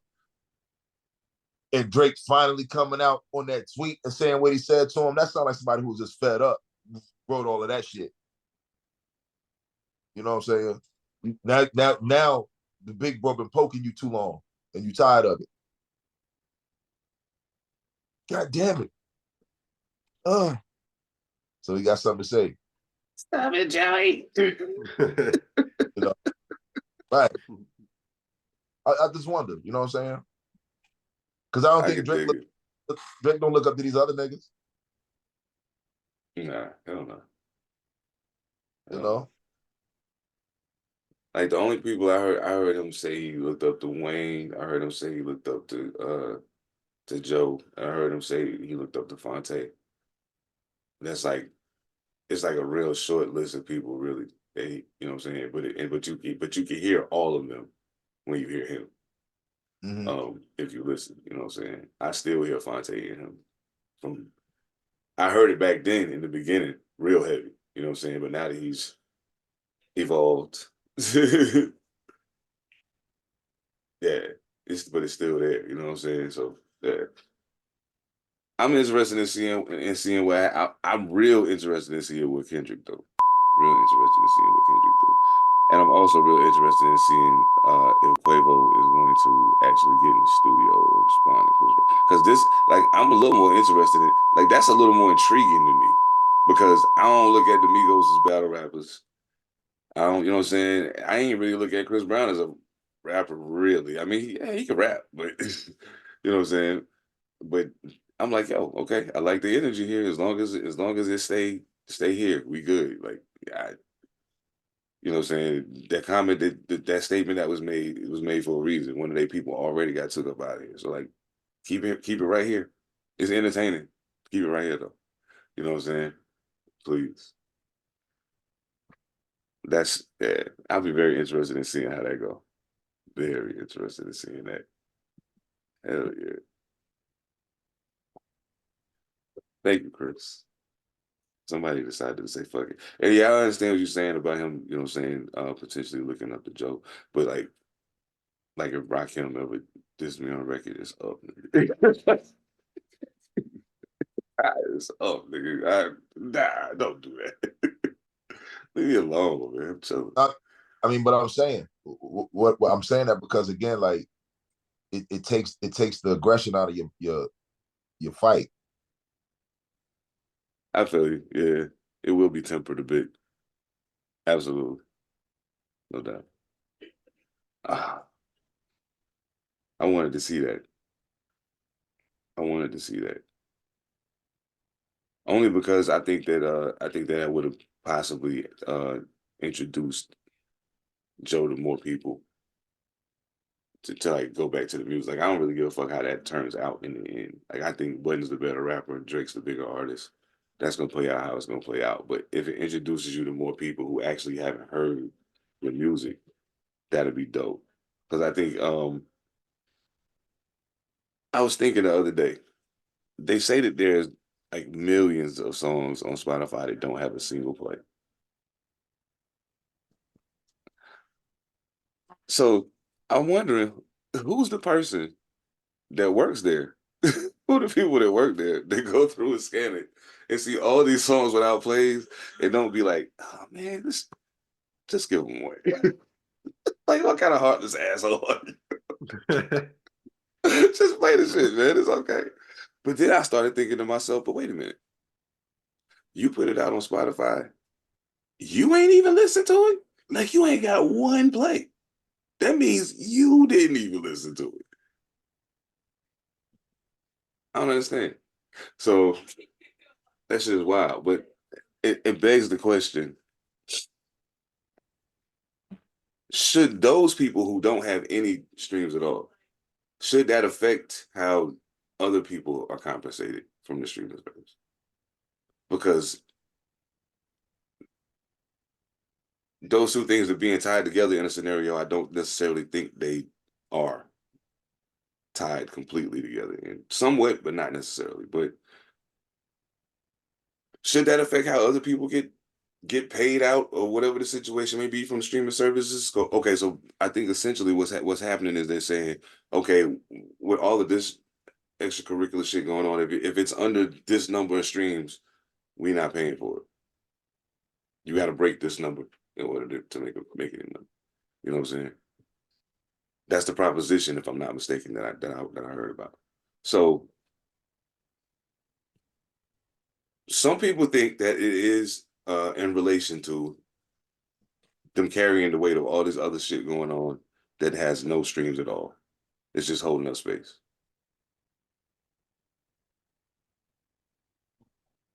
I mean, if it's there and it ain't playing and you leave it there, I don't got nothing to do with that. Don't fuck with my shit. Pay me the same. It's already some bullshit you paying us anyway. So pay me the same. I don't give a fuck what happened over there. That ain't my problem. That's how I see it. But somebody tried to give me the whole well, the business, da da da da. I said, yeah, I hear you, dog. I hear you. Believe me, I hear you. I get all that. I ain't dumb. But I also understand and recognize when I'm being snowed. Like you gotta understand the concept. Self-awareness, situational awareness. Know what the fuck is going on. What is going on? Shit. I mean, I think you should get paid for whatever you earn. Absolutely. I think it's that simple. But at the same time, so I don't know if people understand this either though. What they're doing basically is the same thing the publishing companies do. Basically. You know what I'm saying? Like if you don't register for your publishing, that song is still earning money, but if you don't collect it, the money just sits there in the pool. And after X amount of time, if you don't come get it, they give it to other people. They have to, you know what I'm saying? Like they pay it out to other people. Like it's you only have X amount of time to collect the money, or you gonna do something with it. So I kind of see that in the same field. It's like the only difference obviously is, you know, if you get played one time, you still gonna get some kind of publishing repayment off of that if you have your shit in order, you know. But I mean, I kind of get it. I mean, not that I agree with it, you know what I'm saying, but I kind of get it. But like you said though, it opens up the room for you to be snowed, because really, like, how do you know how often your shit got played? They tell you. There's no way for you to watch it. I gotta trust what you telling me that this many people listen to the song. Right. Right. Yeah. That, you know, I don't think people even pay attention to the fact of how many things we just blindly do. You know what I'm saying? Like the shit you don't think about. You just do it. And then in hindsight, you might look back and be like, but you weren't thinking about it when you did it. You just did it. You know what I'm saying? Wasn't thinking about it. How motherfuckers will sign up with some shit like DistroKid or TuneCore or any of that, and don't. I'm the terms and condition reading in this motherfucker in the world. I'll sit right here and read that shit. I ain't in no rush. I don't give a fuck. You ain't get ready to sneak no shit over. You know what I'm saying? But a lot of motherfuckers roll through their life just checking that box and going on. Mm-hmm. You know what I'm saying? Oh yeah, I read it. No, you didn't. No, you didn't. So when 10 years go by and you get this miscellaneous charge for $3.22 every month, you know what I'm saying? And you don't know where it's coming from because it's some shit you clicked and kept going way back there.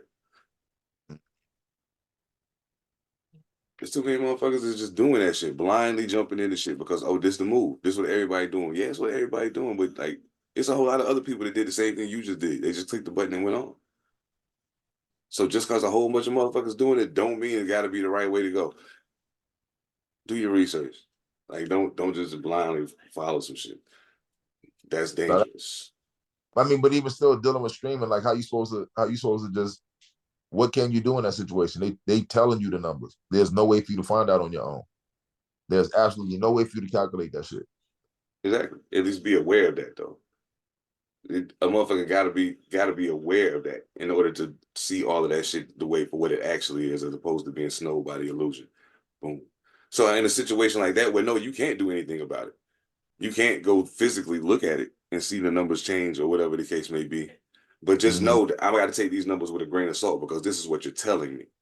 You know what I'm saying? I have to find some other way to gauge that metric to see if what I'm seeing here is like even close to what the actual situation is. And it's various ways to do that, obviously, but you know, at least it give you a framework to go off of. But you got to know you can't take it as gospel. You know what I mean? I don't take none of that shit as gospel because I know the motherfuckers are, you know what I mean? I'll roll that back a little bit. I'll pump that up a little bit because if you pump that up a little bit, they'll spend some money on some ads to keep pushing that. You know what I'm saying? Like, come on, man. We know how the game go.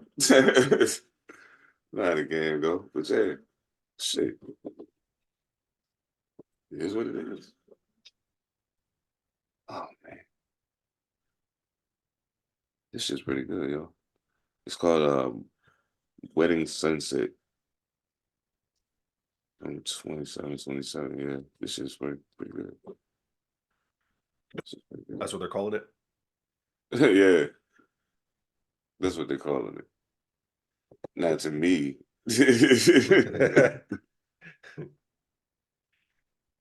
Kind of seems like something else I had very recently. So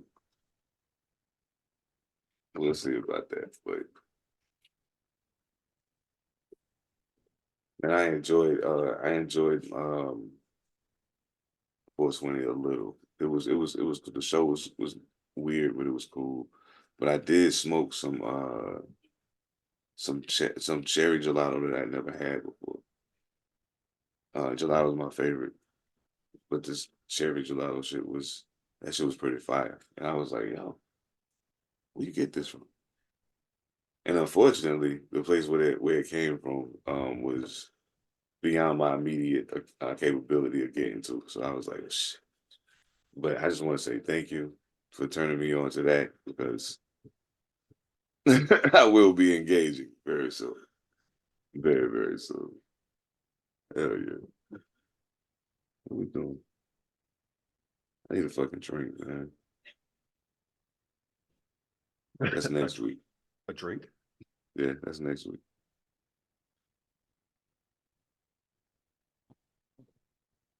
That's next week.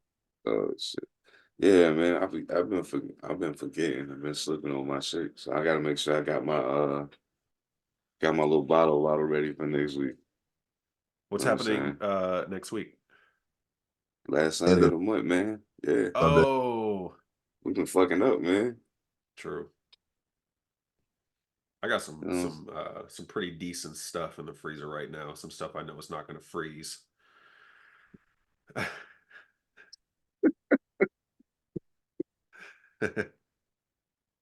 Oh shit. Yeah. Okay. That's what's up. I think I might have to I don't know. The Jamaican rum was smooth, but that shit be getting me fucked up too. So like I think I might go a different direction this time. Yeah. I think I might go with something clear this time. Yeah. Hell yeah. No doubt. Hell yeah. I don't know, man. Oh yeah. Oh shit. Y'all don't even fuck with sports, man, so I can't even talk to y'all about it. Oh man, I wanted to talk to somebody about the Knicks, man. Well, I'm gonna just say I'll take a solo here for just a moment. Salute to the Knicks. Hey, listen, I know I hopped off the wagon a long time ago. I'm a Lakers fan. It is what it is, but I still love y'all. You know that. Congratulations, man. Y'all having a really good run right now. And Jalen Brunson should probably be the fucking MVP this season, even though he's probably not going to be. But he should. Um, yeah, absolutely amazing. So salute to the Knicks, man. Y'all looking good. I wish y'all the most success y'all can have. Push yourself as far y'all go. As far as y'all can go.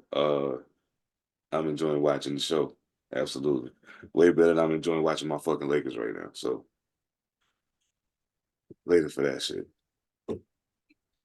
So what's the science? What's coming up this week?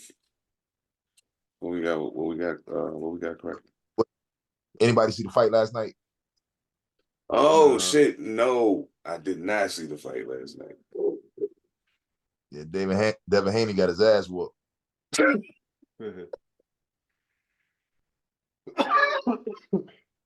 Was it outboxed or outfought?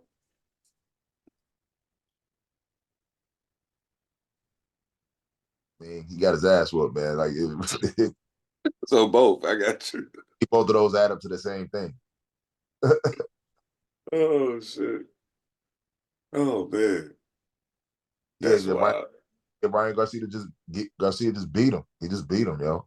Like, he caught Devin Haney once, like, and Haney never got back on track after that one. It was like one punch to the head, and it just kind of fucked him up the rest of the fight. He just Damn. kept hitting the floor. That's fucked up. I Damn. didn't think that happen. I actually thought Haney was gonna beat him. Damn. That punch must have knocked some shit loose.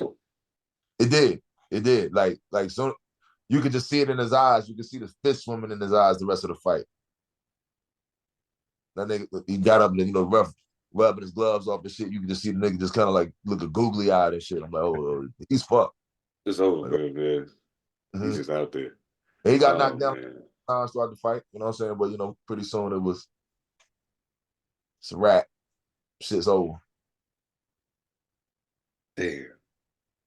That's crazy. And I didn't get to hear what Devin Haney walked into the ring with, but Ryan Garcia didn't make weight. Oh shit. Yeah, Ryan Garcia at the weigh-in was 3 pounds over. Oh shit. But again, like I said, like, it really didn't make a difference because there was no rehydration. There was no hydration clause. So I didn't hear what Devin Haney walked into the ring at. Oh yeah. I don't know, what I'm saying, the part that played, but Ryan caught that motherfucker in the head one good time, and that shit was just motherfucker was in the clouds the rest of the fight. That shit.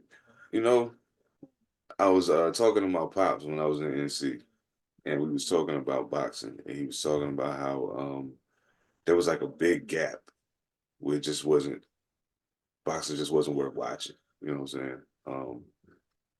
And I was like, yeah, especially like the heavyweights. Like it was a long stretch where it really wasn't no heavyweight that made you want to watch them. You know what I mean?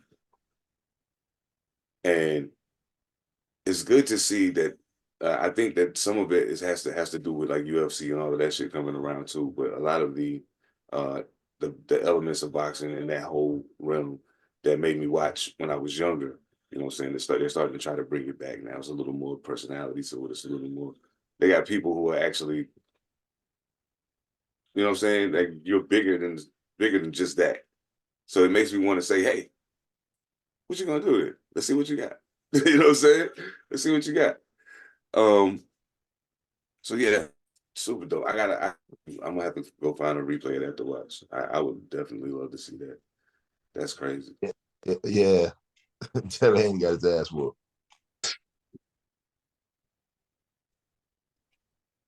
Hey, Yeah. Mojo, you know what?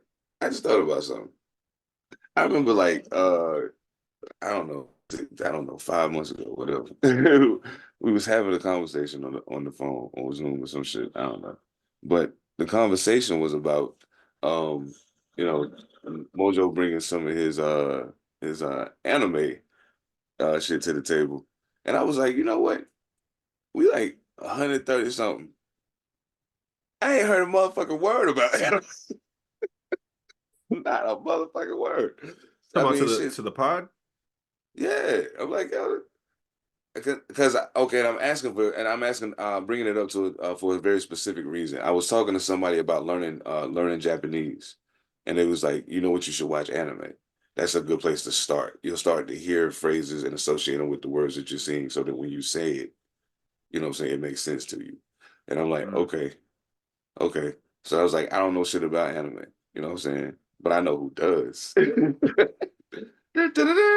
Mojo. So, as a beginner trying to get into anime, what would you suggest that I fuck with? It really just depends on the type of things you like to watch in general. So, are you watching drama? Are you watching horror? Are you watching more action? Probably action. Yeah. So, That means for porn. action, got you. Yeah, no. Well, there's anime and then there's hentai. So, Nah, I want that. I want the anime. said porn.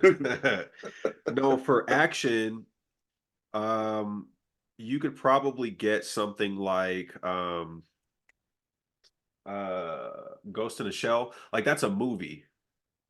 I seen That's them. an anime Yeah. movie. There's action in that one. Um, what is the one? I can't remember. I think it's Girl with a Machine Gun or something like that, or Girl with a something like that. Or you could watch Attack on Titan's a really good one. Attack on Dragon Ball Titan. Z, those like if you want to just go with the classic, like this is what everybody knows, these are names that everybody knows. Dragon Ball Z is a really good one. Um I'm trying to think of one that I just had been watching. You could watch I watched like weird ones. I watch a like horrors type stuff where people are dying and there's a lot of drama. I fuck with that too. Yeah. You can watch Parasite. Um the anime is called Parasite the Maxim. You could watch Berserk. There's a lot of crazy shit in that one. You could watch Castlevania. Um Okay. if you have Yeah, I'm gonna have Netflix, to you could check that watch. out. There's a lot of shit on Netflix. There's an anime right now I'm watching called Pluto. It's like this. Oh, what? mystery. Pluto. Oh, Mm-hmm. but you said porno. I was like, God damn, I was joking. Nah, man, like we're talking about anime. What's with you in porn right now? You watching something new? Nah, I actually don't. It's just a correlation. It's an action porn. Oh shit. Good save. I tried to flip it on you. Counter. Oh shit. But Oh shit. That's funny. no, but Pluto's pretty decent. It's more psychological than anything. Not a whole lot of action. There's a lot of dialogue. But yeah. Fucking with that too. Yeah. Pluto, don't they? Yeah. Huh? Nah, but they drink that. Damn, that's the toilet wine. Nah, but it's not Pluto. It's called Prono. But I got a question about the Castlevania shit. Do they is that where in the story is that about? Like does it start with like the video game started, the original video game, or like where along the line does Castlevania run? This is its own story. So I think it just has to do with the theme. Vampires, castles, and incantations and magic and whipping and all that other crazy shit. Mm-hmm. So it has nothing to do with the video game. It's just all based on that. But you do get to see Dracula like within the first couple of episodes, which is cool. Mm-hmm. The story is really gruesome, very gory. That, I noticed that I went to the horror section on Netflix and was like, I seen all of these. Like almost every one of them. Like this okay, next. And I realized that I remember when I was a kid, we went to see Friday the 13th at the movie theater. So we sitting in the theater, right? And my mom, she's in the seats ahead of me with my auntie. And me and my brother and my cousin behind them. And my mother sneezed, right? But when my mother sneezed, it sounded like um how did they describe it? It sounded like somebody stepped on a mouse tail. So she did that and she sneezed and made that sound right like in a split second that somebody got whacked. And it was crazy the way the sound and the action lined up at the same time, and everybody just and I'm sitting here dying laughing, and everybody else is jumping and covering their faces and all this other shit. And I'm laughing, looking around the room and shit. And my mom said, "There's something wrong with you. There's something wrong with you." That's crazy. Um, I got a question. Check it. As you've gotten older, right, in conversations with your older relatives, or even at any point when conversations with your older relatives, did you find out something about yourself when you were younger that surprised you? Like something that maybe you didn't remember from like your early childhood? Has it, because I always find it wild when I hear some shit and then like it get corroborated by somebody else and I'm like, damn, that's wild. Like, of course I don't remember it. I was small as fuck, but yeah, that shit is, I don't know. Just a thought. No, I'm usually I'm usually thinking to myself, wow, I'm old enough to be talking with the people I thought were the older folks and we're understanding each other based on the stories we tell. That's what I'm thinking about all the time, but never anything from my childhood usually comes up. Mm. Well, now I got one story, but the story that he tell, I'm old enough to remember what they said I did, but I don't. So it's like I think this person is lying. You know. Yeah, I think the person's lying like shit. So I don't know because I've never heard anybody else tell the story. Like my mother, it's the story that my mother would know, and she doesn't remember it. Yeah. Okay. Yeah, that's weird. Okay. So, I think this person is lying. Yeah, I've been doing that. You know. Oh shit. Yo, that's wild, man. Oh my goodness. That's hey. I think it'd be funny to me whenever you see somebody. Oh, yo, check. Oh, so I run into a dude in the airport, right? That I went to middle school with. Middle school. You know what I'm saying? I, he looks at me and says, "I know you." Calls my name, everything. Boom, boom, boom. I'm like, "What the fuck is this?" So I'm like, "Yo, what's up, bro? How you living?" And he's like, "Oh man, everything's great." Da, da, da, da, da. And I'm looking at him like this because, to my eyes, this gentleman that I'm speaking to is clearly older than I am. You know what I'm saying? Now, this is not only for me gauging from my own personal appearance. I know how old I am. And when I look at you, I see someone older than me. Considerably older than me. You know what I'm saying? Maybe a decade. So then he says, "You don't remember me, do you?" And I'm thinking, is this like, you just one of my teachers or some shit? Like, I don't understand what's happening right now. Then he says his name. And I was like, oh shit. As soon as he said it, his face from then popped into my head. And I'm seeing him and I'm like, oh shit. Oh shit.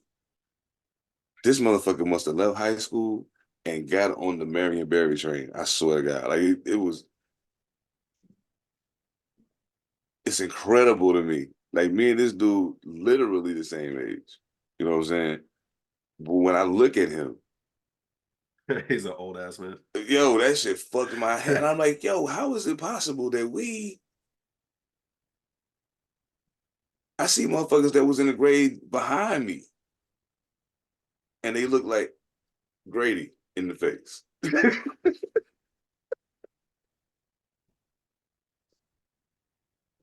I was just saying, man. So, I mean,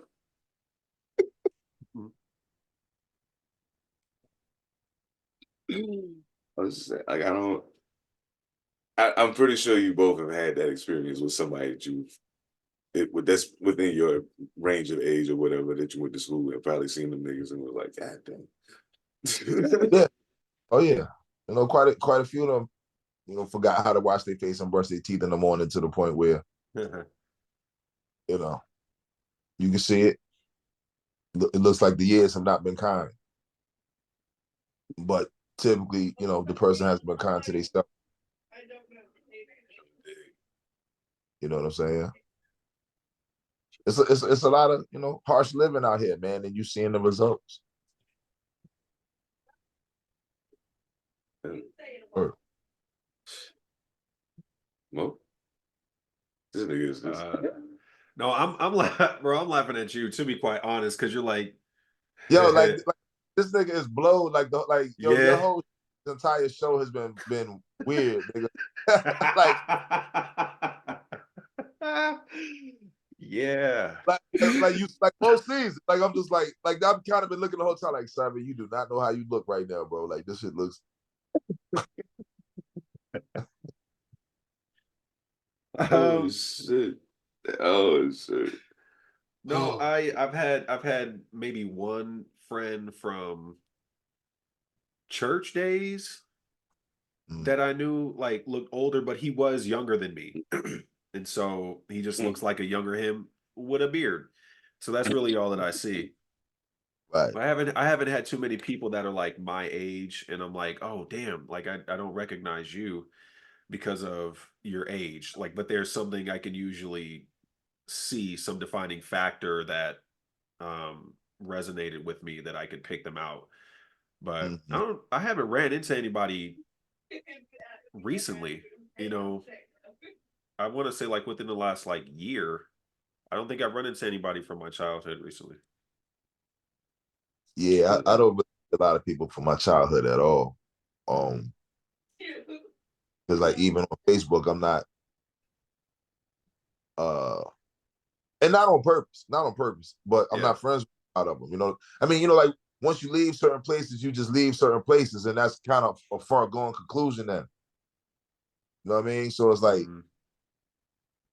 like I don't got no friends from the sandbox. You know what I'm saying? Like probably the oldest friends I have, I might have met when I was 14, something like that. Like now, you know what I'm saying? That I still in touch with. You know what I'm saying? And even then, like 2, maybe 3. So, and they look pretty damn good. you know, like they kept up. You know what I'm saying? But you know, every now and then you go certain places, you might, well, I hear about motherfuckers because it just so happens I always was in touch with a lot of people for certain reasons. So a lot of people like to contact me. I mean, I had a homie call me a couple years ago, and I thought this was real admirable of him, even though he was fishing for information. But he was like, yo, I was in the courthouse and I saw so-and-so, man. He'd be like, he doing bad, man. Bro, I haven't seen this man. I don't know. He look like he on something, man. What you think? Bro, I don't. I haven't seen him. I don't know. I haven't seen him. I don't know. You tell me. You live in the city. You saw him in court, nigga. Come to your own conclusion. Like, I don't know. You know, but unfortunately, he was right. Dude was on something. You know, he is on something. You know what I'm saying? But yeah. That's the thing. Like now that's the thing that I see more of anything is like the people who I am still in touch with and seeing the direct effect of substance abuse. That shit. That's what I see more of anything. You know. It bugged me out when I see somebody that that I might have viewed a certain way when we was in school. You know what I'm saying? Like everybody viewed them that way because that's just what they presented. There's a brother, I'm not gonna say his name, but a brother I went to high school with. He popped up on my people you may know on Facebook. And I was like, oh shit. You know what I'm saying? Like we was on the football team together and I was like, oh shit. So I clicked on it. I ain't send a friend request, but I was like, you know what? I'm gonna just pop. I just want to pop in and see the bro doing good. I ain't gonna send him no friend request because we ain't talked since high school. Like that's phony as fuck because we wasn't even like that when we was in school. We just play football together. Right. So I popped on the picture and I saw a picture of him in jail with his people, and I was like, the fuck? Like, you know what I'm saying? Like, what? This nigga was like Carlton Banks. You know what I'm saying? At least that's what he presented. But it turned out it was more like the new Bel Air Carlton Banks than the old school one. You know what I mean? He had some shit, you know what I'm saying, going on behind closed doors. So he actually had been locked up since probably a couple years after we graduated. And it just got out fairly recently, you know what I'm saying, within the last 7 years, 7, 8 years. And it was shocking as fuck to me, man, because like, I mean, you never know, like life circumstances, just like we were saying before, you know what I'm saying? Like you never know, like that worst case scenario might happen. You know what I'm saying? What you do in that moment is what you do in that moment.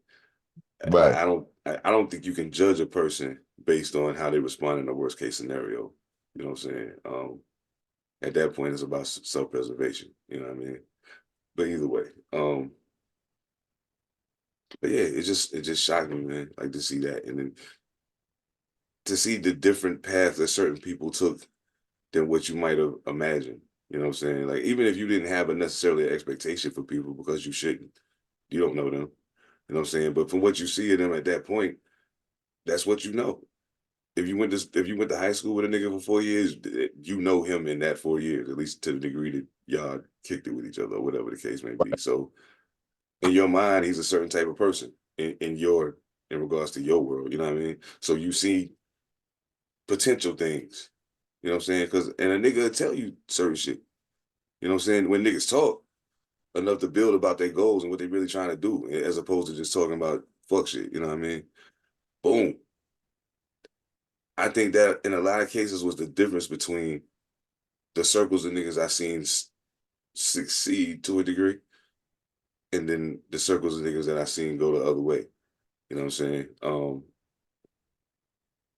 a lot of it came out of that. And that's why when you said it way back, you said it, E, and I was like, damn, yo, niggas don't know how to talk to each other.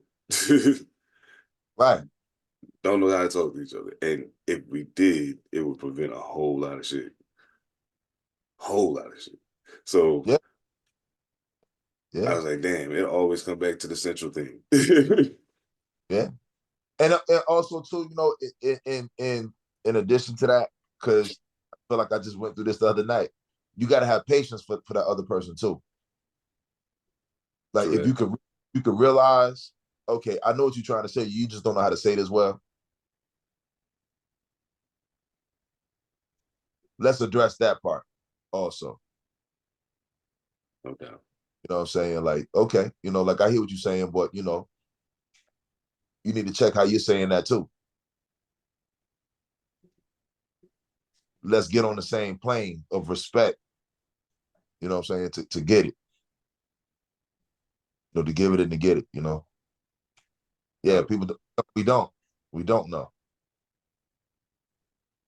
You know, we exercise very little patience for the people we should be exercising patience for. Fortunately. You Shit. know, Damn. you know. Like that's why, you know, I mean, that's a part of also part of it. Like people say that, you know, oh, they punks, man, they don't want to fight, they just shoot. They're impatient.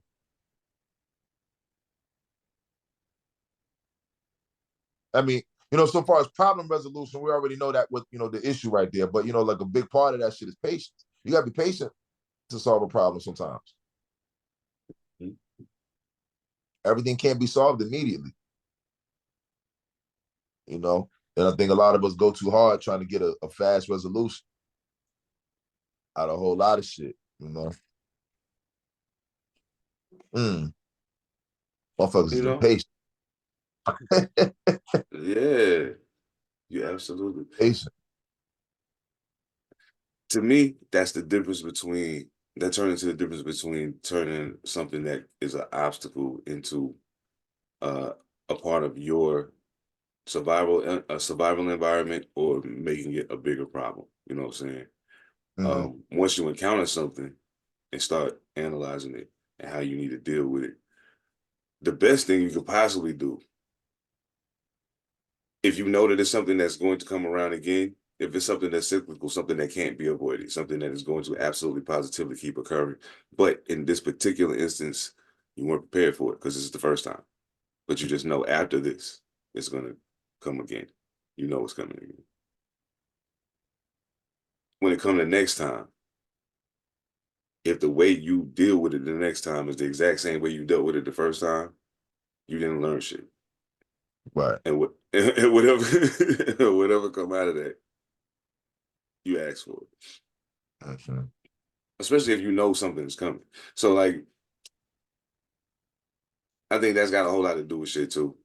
People not being taken. People don't necessarily take preparation seriously.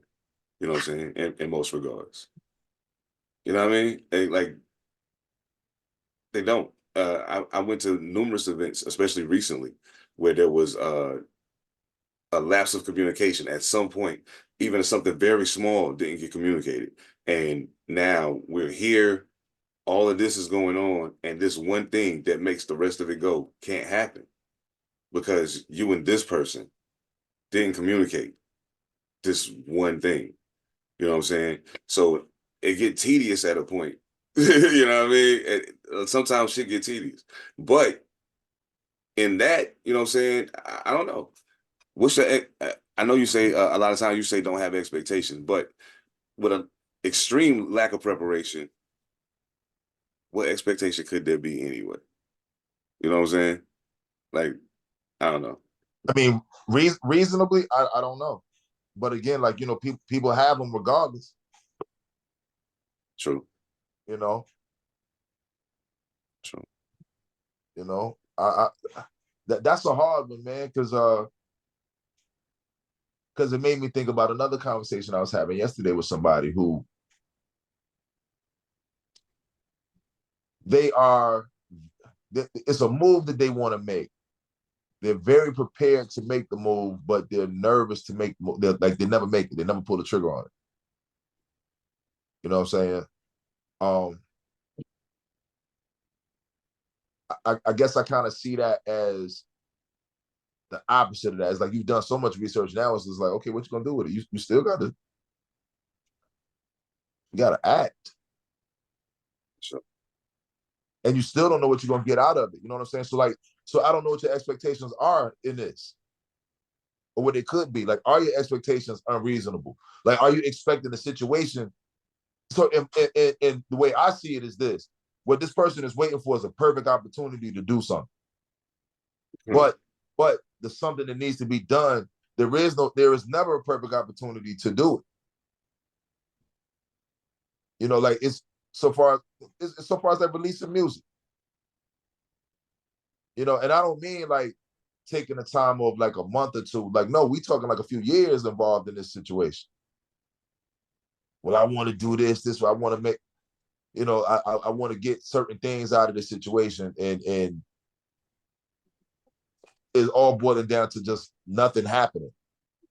Nothing's happening only because the trigger won't get pulled because they're waiting on the right time. What are your expectations, brother? What are they?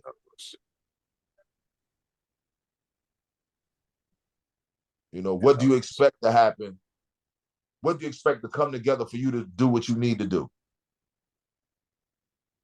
And what do you think after you do it is gonna happen? What are your expectations then?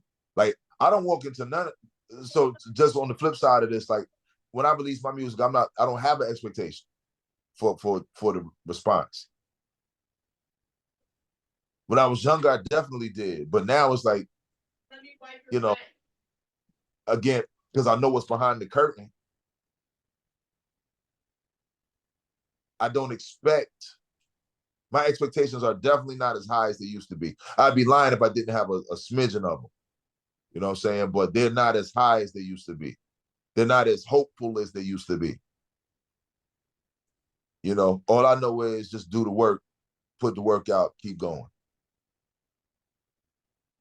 You know, the people gonna do what they're gonna do. You just never know what the fuck they're gonna gravitate towards or what they're gonna ignore.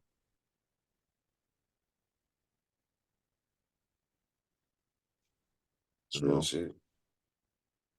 You just don't know. Like, and all this shit is smoke and mirrors. Like, I'm at the point where I don't believe none of these niggas' numbers online. I feel it. Absolutely. I just don't. You know? Oh shit. Like, motherfuckers will tell you, oh man, this shit was all organic, and they've been paying a motherfucker to promote this shit. Like, now again, if that's the business you in, like, you know, I get it. Like, I've done that. Pay promoters to promote my music. Yeah. Nothing wrong with it. Don't say it's all organic. Oh yeah, nah. Nah.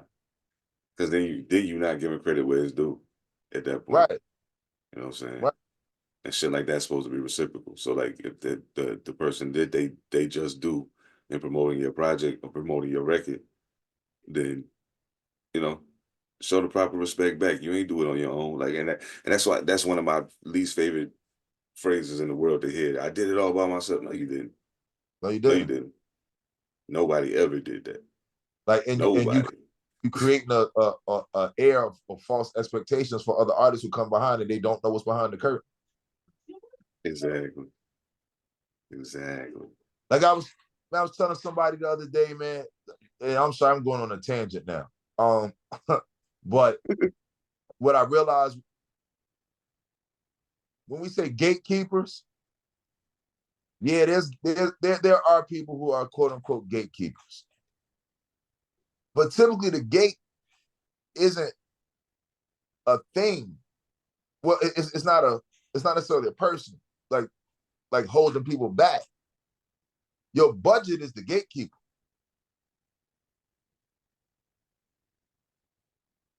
Cause and I'm not saying everybody has to do this or do these in certain type of ways, but in music, you're just not gonna advance without a certain kind of amount of money being spent in certain places. That's the way the game's set up. That's what it's gonna be. So if your budget ain't there, that's your gatekeeper. It ain't necessarily that person who's saying, I need to charge you this for this service. It's your budget. Because this person probably didn't create this model, this business model. This is what the fuck has been the whole time. You know what I'm saying? Like artists looking like they rich and shit. Nah. A new video just came out showing the breakdown of how artists owe the labels money. Just came out maybe last week or some shit. It's a new video, you know, showing like, okay, you get this advance and this is how you go into the hole by using it. And this is what the label charges you for doing. Kind of shit. You know what I'm saying? Where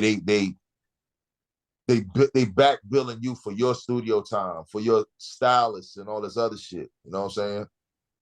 You look great. You look great. But we been knowing the jewelry's rented. Rented is crazy. You know? Everybody in it for a look.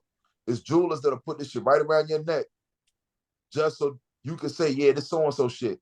So another motherfucker go out the street and flip 80 keys to buy that chain. Mm. Mm. Unfortunately. I mean, that's too real. Yeah. You know, and I've been there. I've been there. You know? But now I'm behind the curtain, bro. The budget is your gatekeeper, man. Facts. That's real shit.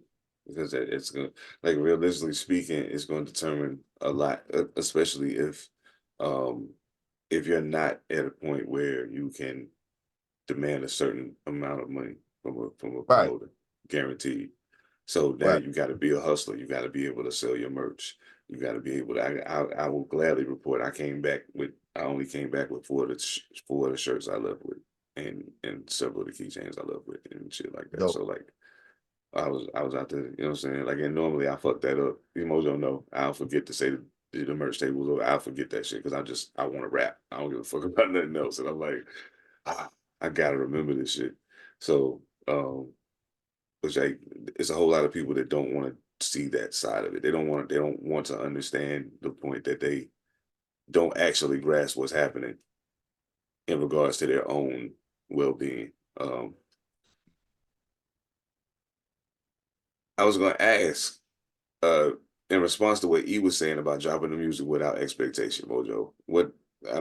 Since we all artists, what is your view on that? Like, do you have an expectation? If you do, what crafted that expectation, and what do you know what I'm saying? Like, how does that work for you? I think I've always had an expectation based off of things that I saw on TV. So like years ago, it would have been like, I make this music. I was talking about this with Dion last night. I thought the whole scheme of it was I would just write so good and be so good at rapping that somebody would just be like, yo, you're it. And so I would never actually like record anything. It would just be writing and performing, and it would be at like open mic spots, I think lately with surface tension dropping, I didn't have high expectations as I did when I was younger. I think it was just more, it'll probably just get, I don't know, a handful of listeners and stuff like that. I don't know. Not too high. Didn't have too high of an expectation. I wasn't expecting like a whole lot of revenue to come in. I was looking at it more of, this is an experiment to what was being put forth at the time, just to try to see if we could expand, take over, and all that shit. So I didn't have too much because I think I understood that it wasn't supposed to be some astronomical number of streams, attention, and stuff like that. It was supposed to be a gauge of what it could be if certain tools are being used and certain plans are being implemented the right way. So, but I think maybe with a new project, I might try to keep it within the same bounds. It's not going to do crazy numbers, but not expect not like have low expectations in the realm of it doing bad, low expectations of it being good. Because, you know, who knows? Somebody could listen to it and it could be put in the right place and it does crazy numbers, but you know, not expecting it to do that because then it, you know, it'll create the disappointment and all that other shit and prevent putting more music out. So but I mean, because even to that point, I mean, like I said, I don't have expectations, but of course, I feel that we all probably experience some kind of disappointment for not going further than it went, whatever the number is. You know what I'm saying? Because we all trying to, you know, have that blowout. right. That blowout. We all want it. We all want it. So like, you know, whenever it doesn't happen, it's got to be some kind of, I think it's got to be also some kind of minor, oh well, still back to the drawing board. You know what I'm saying? How you let it affect you is something else. You know what I mean? Yeah. But yeah, you know, like I definitely, I mean, Seven, we had these conversations. It's like, damn, like what the fuck are we doing? Like, what are we missing? That is seeing other people are not missing. But then again, it's that curtain again. Mm-hmm. Get that curtain is there. There's somebody behind the curtain doing some other shit. You know what I'm saying? Like after talking to people and finding out. I mean, again, like, yeah, it's all kinds of tools out there to help you. There's all kinds of ways to cheat. Typically, these tools, you think the tools is really just cheating. It just looks better than what's actually, you know, the facade looks better than what's actually happening behind the curtain. So motherfucker might have 30,000 listeners, 40,000 listeners a month. Do you? Do you? You know? And maybe you do. Maybe you do. You know what I'm saying? Like, who knows? But, you know, it's, I just know it's so much bullshit going on out here, bro. It's so much. It's so much. That person's 30,000 listeners and your 30,000 listeners would not be the same. You know why? Here's the thing. The value of 30,000, 40,000, 50,000 listeners is different for every person. You know why? Because some people aren't going to capitalize on that 30, 40, 50,000 listeners. They're just going to be happy that they have 30, 40, 50,000 listeners. They're not going to try to push engagement with these people. They're not going to try to push to sell merchandise to these people. They're not pushing to go perform in the areas where these people is at. So you go, I'm going to give y'all a hint real quick. Just, I tried to tell somebody this before. You go there. Maybe you go for free the first time. Maybe. Mm-hmm. Then maybe you go back a second time.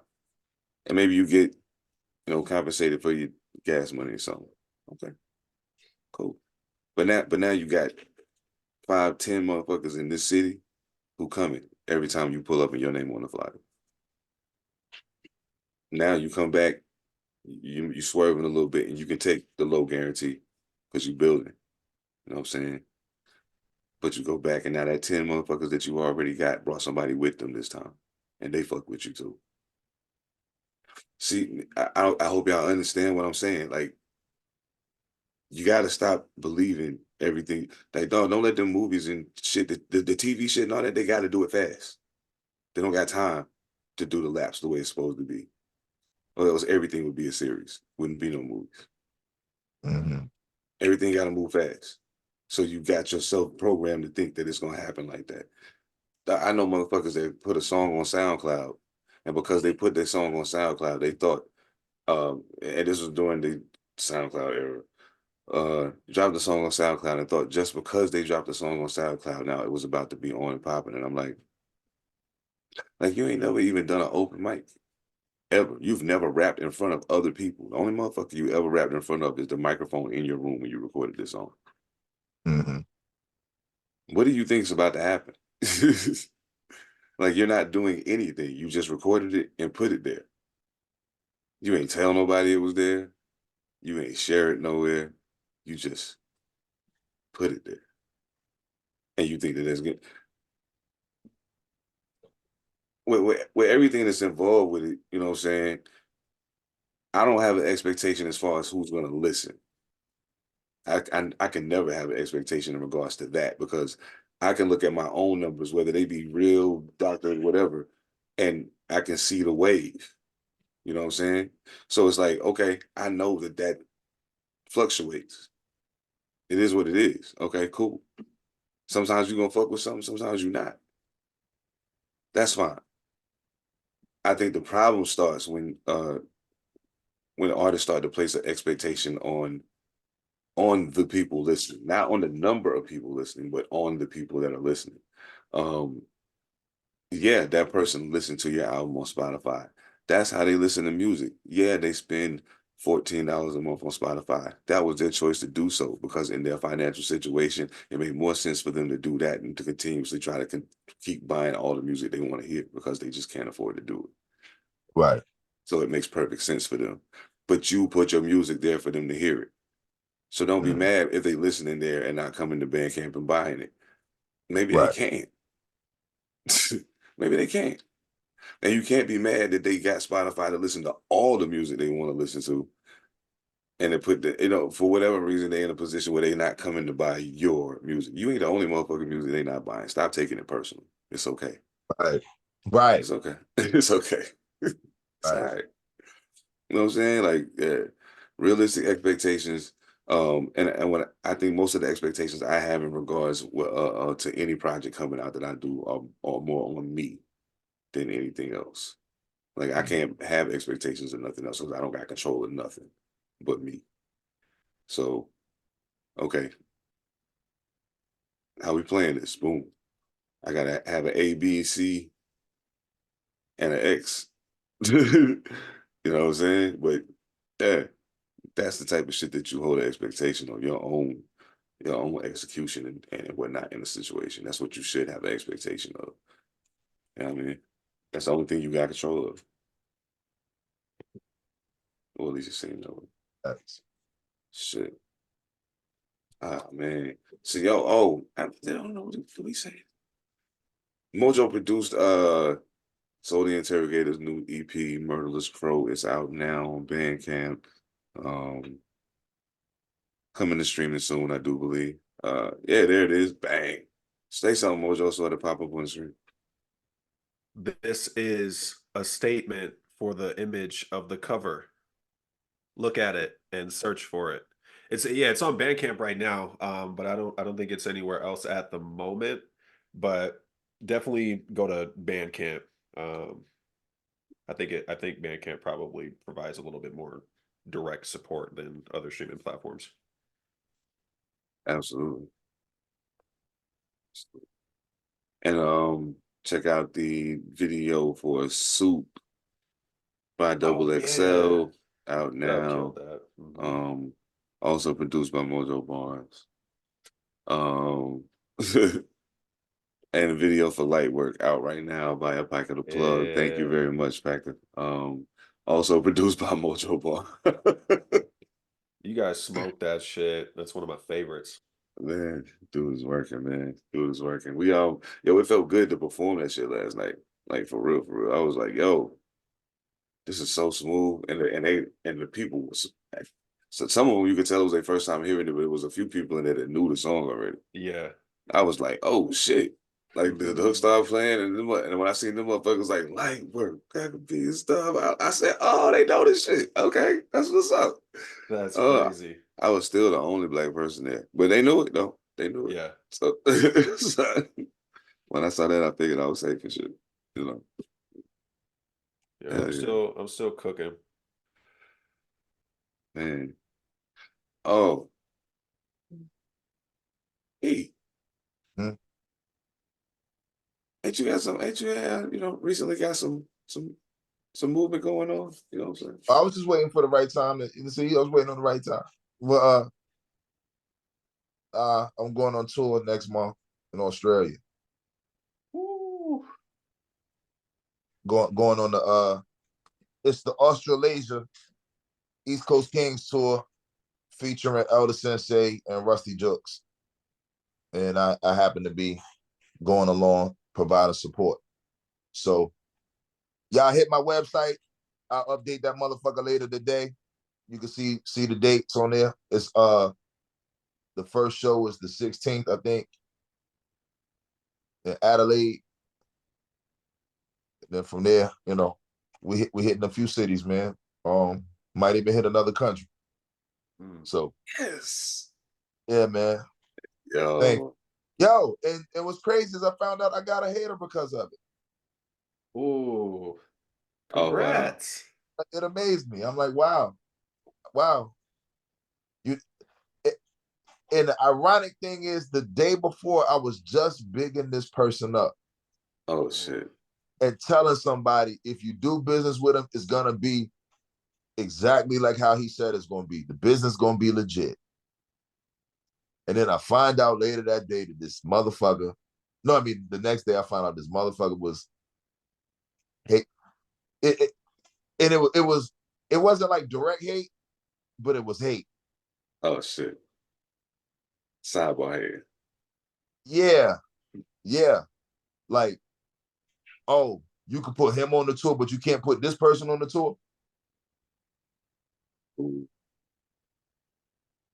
Ooh. The fuck? The fuck? The fuck? Yeah. Fuck, what I got to do with anything you got going on, brother? Nothing. Let's talk about it. That's crazy. That's crazy. Yo,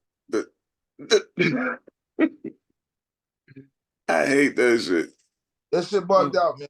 Bugged out. Like I'm really bugging out now with some of the things that have been happening to me recently. You know. Yeah. I was Yeah. meaning to ask you, did like moving, did it has it significantly changed, you know what I'm saying, your experience? Definitely. I mean, you know, just being in a different environment is gonna do that, you know. Okay.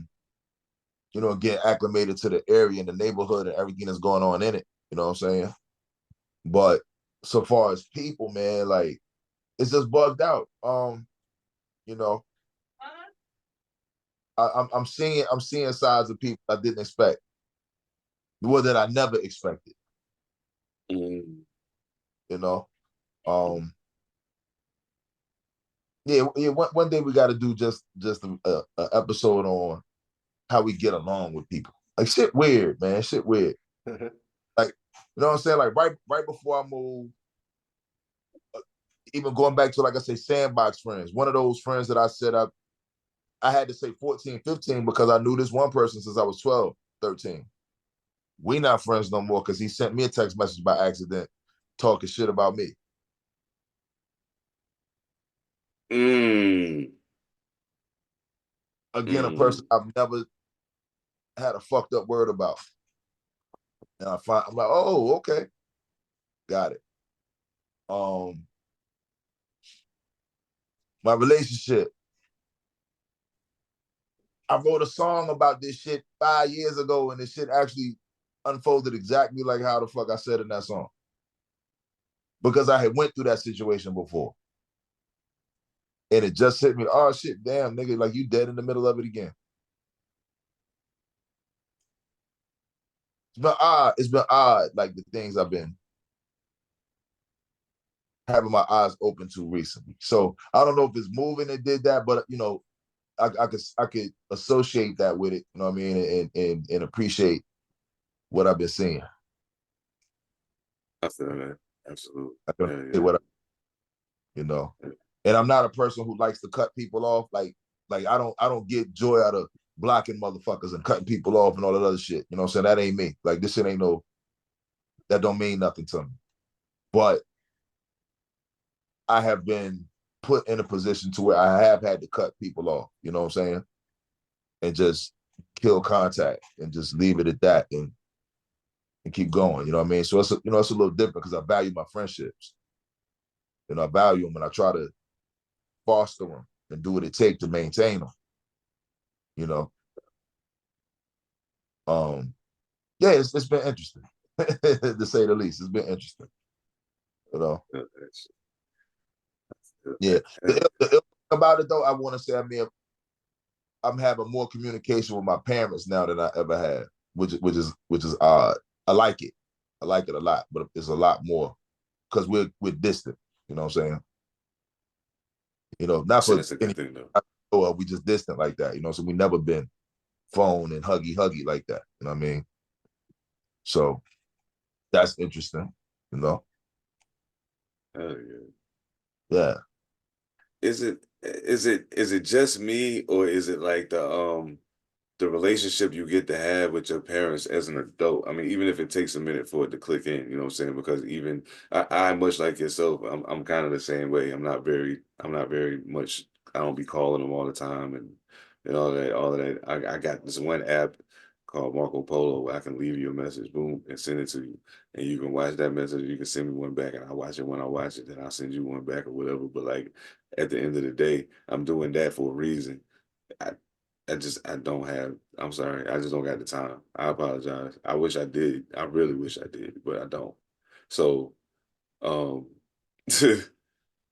I utilize that to kind of stay in contact with them, you know what I'm saying? But like I started realizing at a point, like, nah, it's just at first I thought I was weird, but then it was like, nah, it's just as you become an adult and you're trying to forge your own way. Now it's like, you know what I mean? Like shit different now. Like like at a moment's notice, I can't just do A, B, or C. Like I got shit I gotta do. You know what I mean? And sometimes that just means I'm not gonna have the time to necessarily be, you know, trying to give a lot of attention to all of these things outside of myself. You know what I'm saying? To a point. Um, but even in that, as an adult, the relationship that you eventually potentially could end up having with your parents will be a very valuable one, especially if you have. I say especially if if you have children, or B, if you've gone a long time without that being an actual thing. You know what I'm saying? So, with or without you having kids of your own, that relationship is still very impactful to how things progress throughout. You know what I'm saying? Even whenever that connection gets made. I know motherfuckers that met their biological father or whatever for the first time, and the nigga might have been in a bad way, and they only had him around for a year and a half, 2 years, whatever. But in that time, they tore down all the walls and built, you know what I'm saying, built the bond, and you can see it. You know what I mean? And so when he passed along, you know what I mean? Like it was felt like they had never had a moment apart because Mm-hmm. of what they did in that time. You know what I'm saying? They recognize that we got a small window. Like, let's fuck all the bullshit. We got to put all the pride and ego to the side. You know what I'm saying? I want to know you. You want to know me. Let's get to it. Mm-hmm. And that's what they did. It was a lot of cursing and crying and a lot of other shit. You know what I mean? But I was just very very fortunate to have been asked to be a part of that process. You know what I'm saying? Just to kind of help de-escalate when things started heating up. You know what I mean? Or whatever. But it's a beautiful thing. You know what I'm saying? When it happens. When it Mm-hmm. happens, it's a beautiful thing when it happens. But um, it doesn't happen enough. Doesn't happen Mm-hmm. enough. Doesn't happen enough, and that's the problem. Um, but yeah, I think once you become an adult, your relationship with your parents is a dope thing, because I realize now a lot of the stuff I would never like. I always used to feel like, oh, I tell my mom everything, but then I realized as an adult, no, I don't now. But now I can, you know what I'm saying, or at least close to everything. You know what I mean? Because you're not gonna look at me no type of way, because yeah, I'm still your son, but I'm grown as fuck. So you know what I'm saying, and it's wild because you can tell the moment when your parents realize you grown as fuck. Like Mm-hmm. everybody can attest to it. I can almost guarantee you that you can pinpoint the moment that you know, that you recognize that your parents realize that you are grown as a motherfucker at that point. Oh,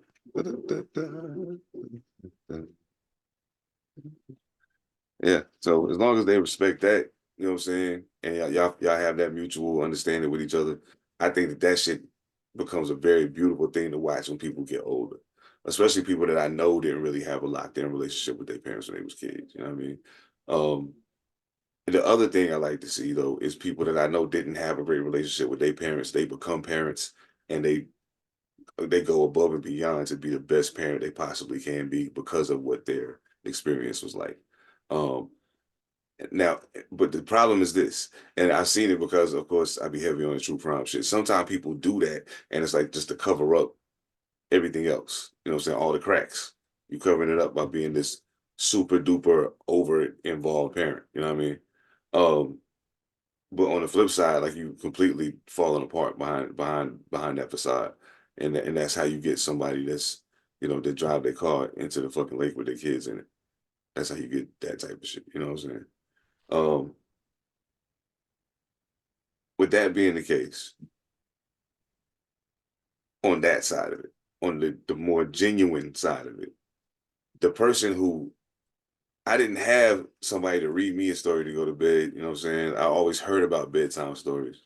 I heard of it, you know what I'm saying? Wasn't really a thing for us. Boom. I'm gonna do that for my kid though. So and you're giving your kid the experience you wish that you had. You know what I'm saying? And you're not doing it in a way that's going to cripple them. Like you can't hand them everything, but you're giving them the experience you didn't have. I think that says a lot about the character of a person. You know what I'm saying? Especially, and ladies, this is no disrespect to y'all. I'm specifically talking to the men right now. That's a beautiful thing when I see that. Because I know what is, you know what I'm saying? Like, I love my pops. Y'all ain't never heard me say nothing a disparaging word about my father. I love him to death. But he wasn't in the house with me. You know what I'm saying? Like, and it's acknowledged when we converse. You know that? You know what I'm saying? Like, who I am, yeah, you got something to do with it, but not on that level. You know what I'm saying? So, but knowing that and acknowledging that is what allowed the continued growth of the relationship as I got older, and then was not even in my mom's house anymore. You know what I'm saying? Question. Uh-huh. Did and not that he had to, and not that I think he should have, but I'm just because of the question I'm going to ask. I'm putting it out like that. Had your father ever apologized to you for whatever role he played and how he raised you?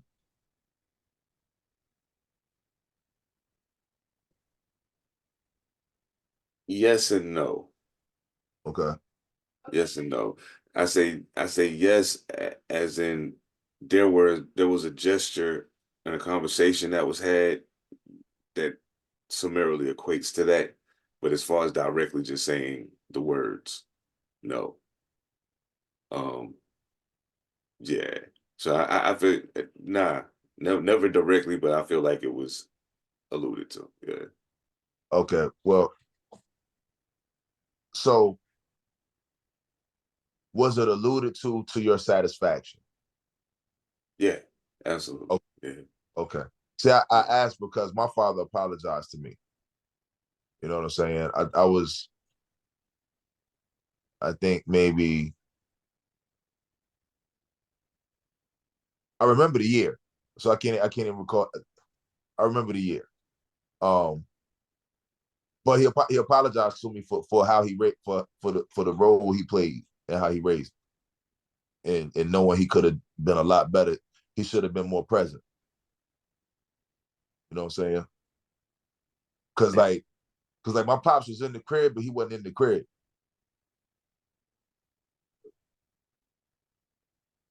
You know what I'm saying? You know. So, um, yeah, like, and that meant a lot to me. You know what I'm saying? Because there's a lot of shit that I feel like just as father and son, we didn't do, never did, have never done. You know what I'm saying? So it meant the world to me when he did that. Because at least it seemed that he acknowledged who I am in that moment. I think that's when he realized I was grown. When he apologized to me for not being as present as he should have been. That's big. That's big on everything. Yeah, Um, yeah. and he's not he never, you don't see his emotion. The only emotion you see out of him is anger. You know what I'm saying? Or you might see laughter. You know what I'm saying? But you don't,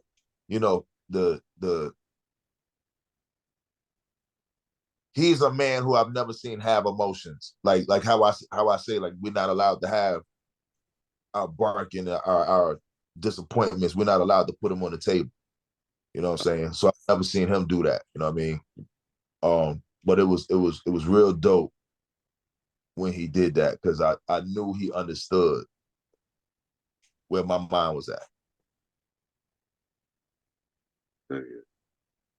That means something too. Yeah, That's big. yeah. Yeah, that's why I was like, was it to your satisfaction? You know what I'm saying? Because, like my dad actually said, "I'm sorry." You know what I'm saying? Like, he wasn't, he was getting there. And I'm sitting there listening, like, wait a minute, is he about to? And he apologized. I'm like, oh shit, like, wow, That's dope. wow, okay. That's I appreciate that. So I got a question. Mojo, you got what would you say? Now I'm not exactly keen on exactly what your home situation was coming up, but where would you say your concept of like the father that you are, the father that you've been striving to be since your daughter's been born, where would you say that comes from? Because we all get it from somewhere. You know what I'm saying? Since my dad wasn't in the house, I know where I kind of got my examples from. So I'm just curious, like, as to uh what your situation was. Because I mean, from what I've seen, you're a great parent. So hey, you know what I mean? So I'm just curious.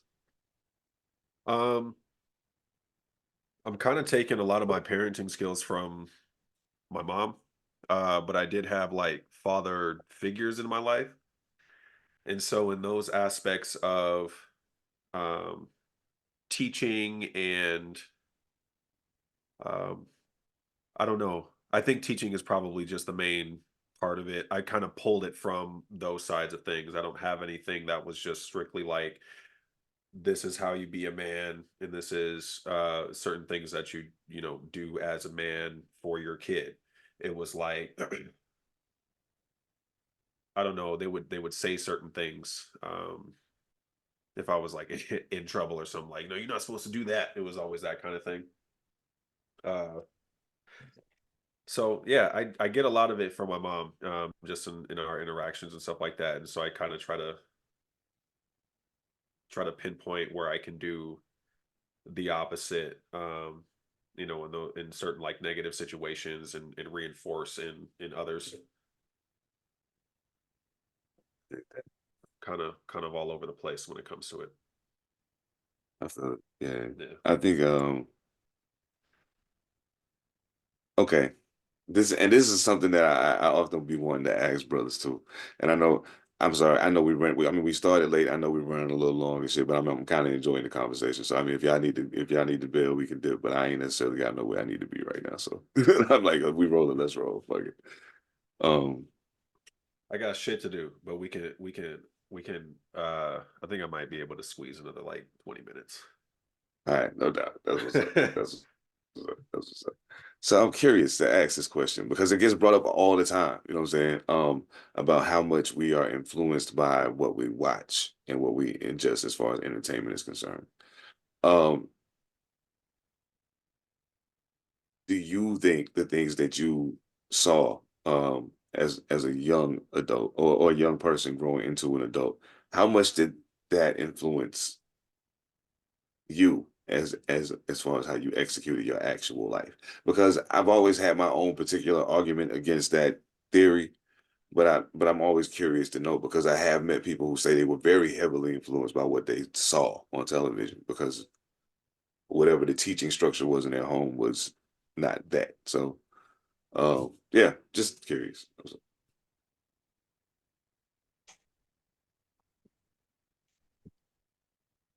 I don't know how to answer. Because I do believe that I was heavily influenced as well by things that I watched. because it was more so seeing like the grass is greener on the other side when you're watching these things on TV. Like, this is what I want. This is how I want to be viewed, type of thing. Uh, so yeah, I think that's my response. That's my Yeah, story. I'm sticking to it. I don't really know. I don't really know. I can't, like, I can only think. I mean, of course, like, when you're a kid, I mean, like 5, 6, you don't know shit about the world. Of Right. course, television is going to influence you. To what extent, I don't know. As I get older, I can't recall where the reality kicked in for me to where it's not as much of an influence. You know what I'm saying? Um, Okay. One thing I can say is, of course, once we started getting more Black content on television, then I watched it. So I'm pretty sure there was some kind of influence there, but I can't say how. Like, Different World didn't make me want to go to an HBCU. Yeah. I feel it. You know what I'm saying? Different World isn't why I wanted to go. Because I hear so many people saying that. You know what I mean? A different world, man, if it wasn't for that. That wasn't it for me. Now, of course, it gave me a look into it, but I just happened to have, I knew people who went to HBCUs. You know what I'm saying? Like, there's a few years older than me, so I'm hearing them tell me. I didn't need a different world to make me want to go. Then at the same time, like, I did know that my people were setting me up to be able to go to college, but we couldn't afford much more than an HBCU. So I knew I was going. Shit. Yeah. Hell yeah. So Man. I don't know though. You know what I'm saying? I can't really say.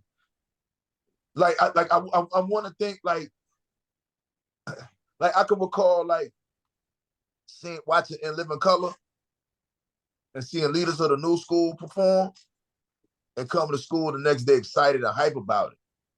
Shit like that. Right. Um, yeah, it's hard to measure, man. I don't know. It's hard to measure.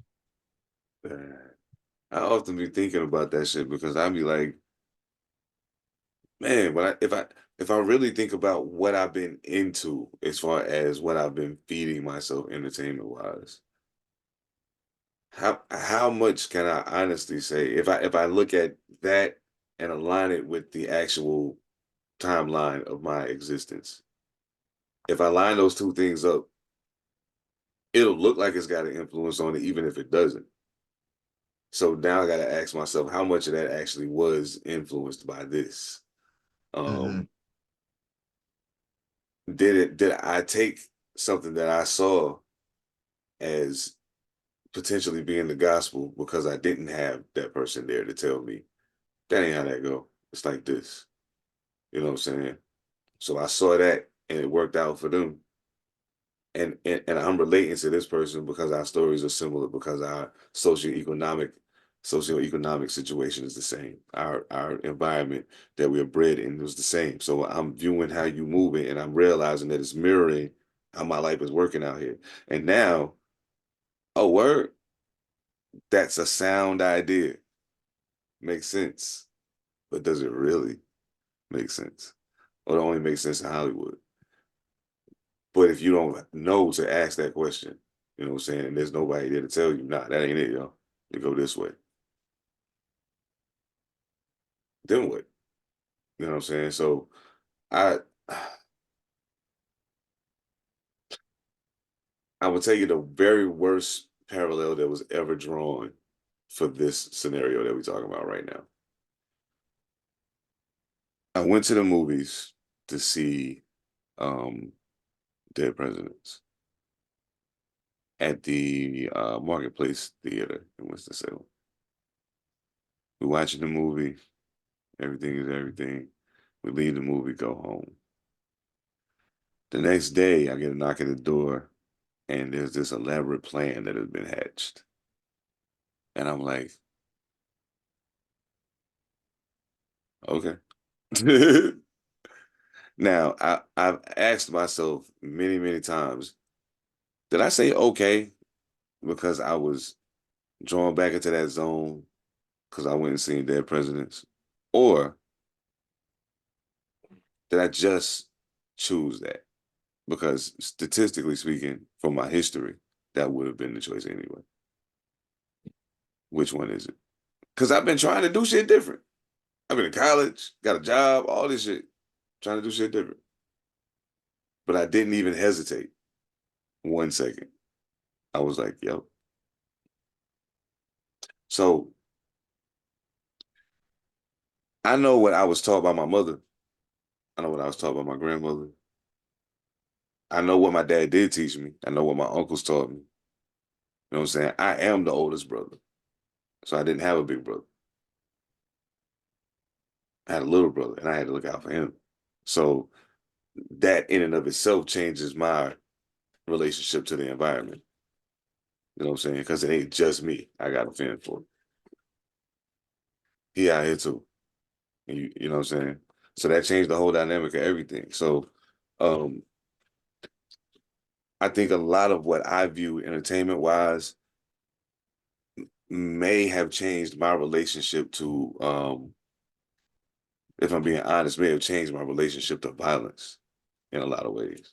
But it was that in concert with what I was seeing.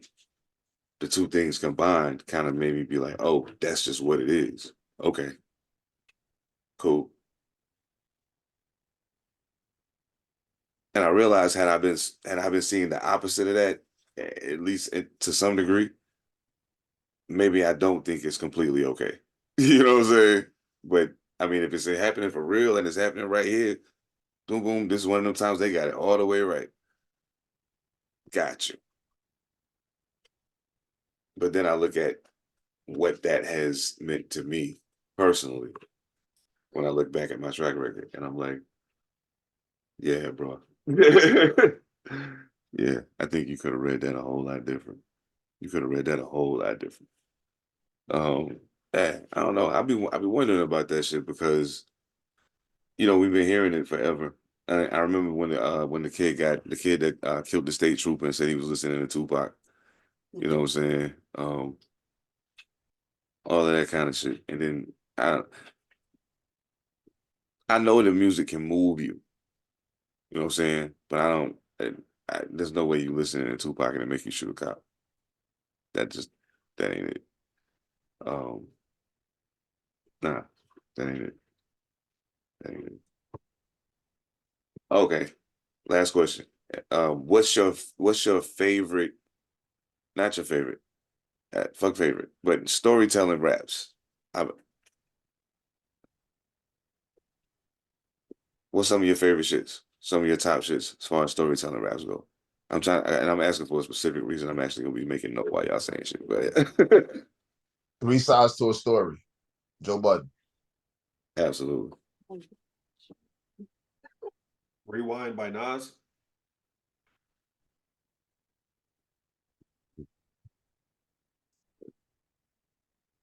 Then I also say Meet the Parents, but that was to me a direct bite of Three Sides to a Story. Yeah, absolutely. Absolutely. But yeah, I mean, shit, man. I Gave You Power, Straight Bullet. I like The Die by Lupe. Shit. Summer Vacation. Man. Let's see. I'm just trying to think of stories, man. It's pretty solid list so far, shit. Pretty solid list so far. We was talking about how storytelling kind of got lost in the sauce in the toolbox of MCs. I kind of agree with that, but I also feel like some of these little niggas are telling stories. They just telling them in a different way than what we used to hearing it, and that's why we don't realize that's what's happening. But when I went and listened to Can't remember who it was. My apologies. But I listened to one of the drill records. It was a drill record. I listened to it, and dude was spitting. Like, he was going in, and I was listening to the song, and I realized about halfway through the song, I was like, wait, he's telling a story right now. Like, this is leading to something. Like, all of this is leading to something. And I was like, oh shit. Yo, he really killed that shit. It's funny you say that because King Von was known for telling stories. Indeed. I like Von too. I like Von. And he was known for telling stories. And you wouldn't think that coming from a drill rapper. No doubt. But he was known for his storytelling. Oh, so you listen to drill at all? Not really. I think if well, maybe not, like, I don't listen to it. I just don't know any songs that are memorable. Because I like I don't know. I'm not explaining it right, but there are some songs that I like, and I just don't ever keep them in my library or anything like that. Mm-hmm.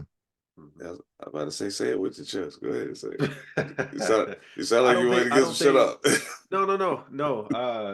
I like drill music. It's just not the type of, like, genre that I'm checking for. I feel that. I feel that. It's like country music. Like, not all country music I think is bad. It's just not something that I'm interested in listening to. Yeah, I ain't gonna go hunting for it. Yeah. Like, you know what I'm saying? Like, yeah, I feel you on that shit. Hell yeah.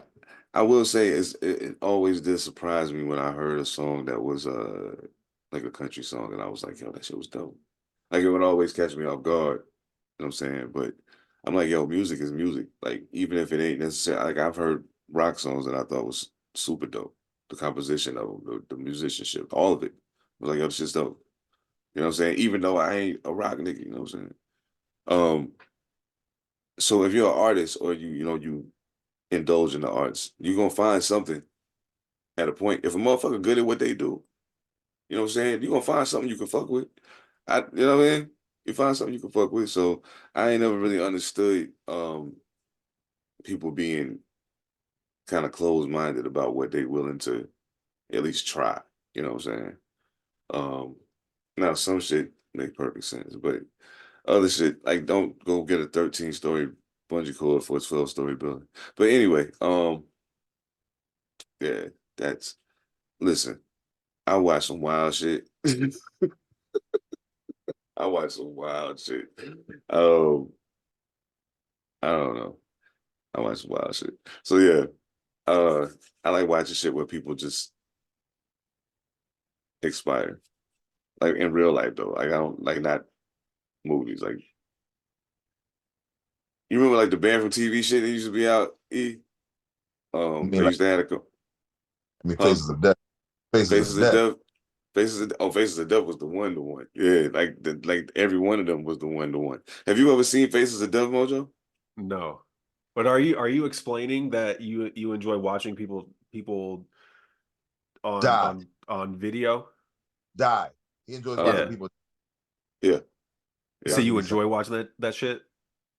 yeah. I mean, yeah, it was cool. I mean, like, I just wanted to make sure that I was on the same page. No, yeah, I've seen some shit like that, and it's it says changed me. It's changed me forever. I'm not gonna fucking lie.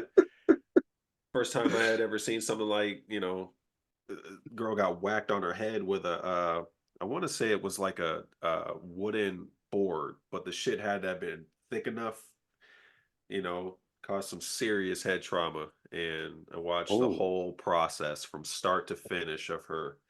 Yeah. It's I love great. it. Great. I sat for like a week just thinking about everything. It's like, This thing wow. said thinking about everything.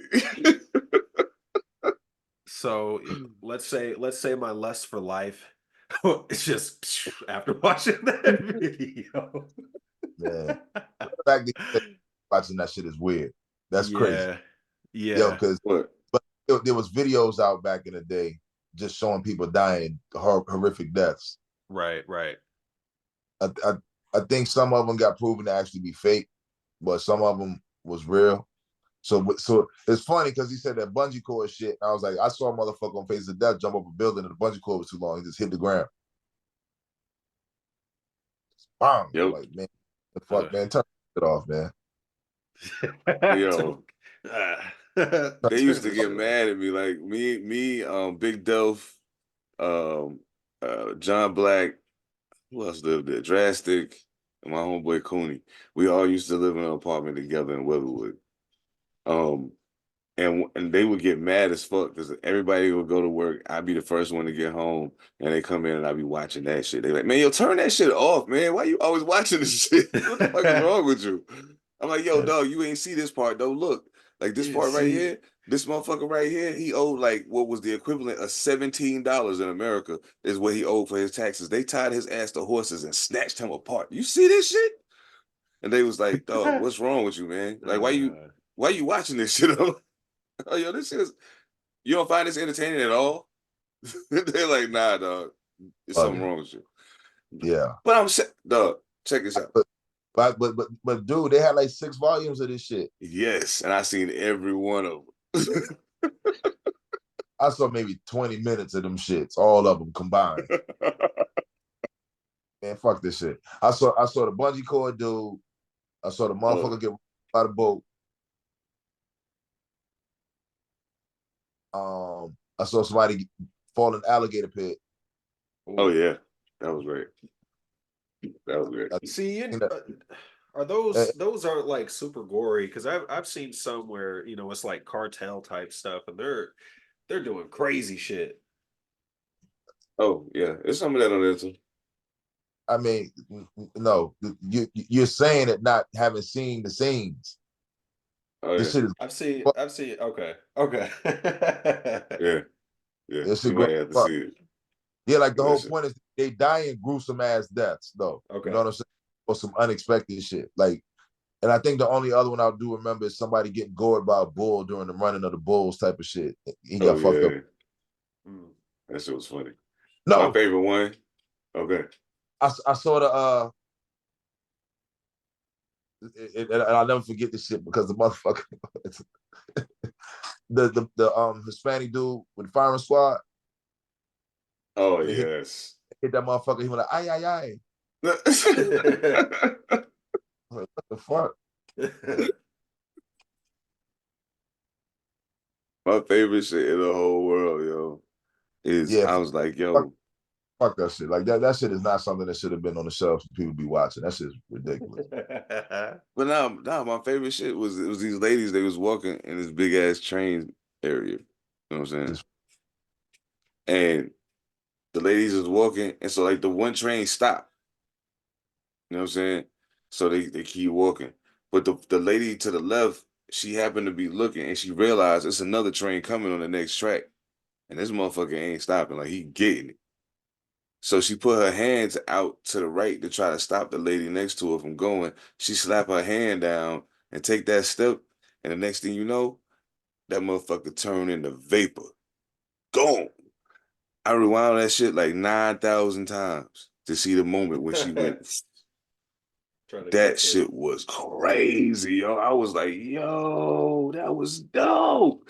I mean, I'm okay, like, don't take that the wrong way. I'm not saying it is dope that she died, but I'm like, you didn't stop though. So like, it's not my responsibility not to laugh now because you didn't stop. Your friend tried to tell you.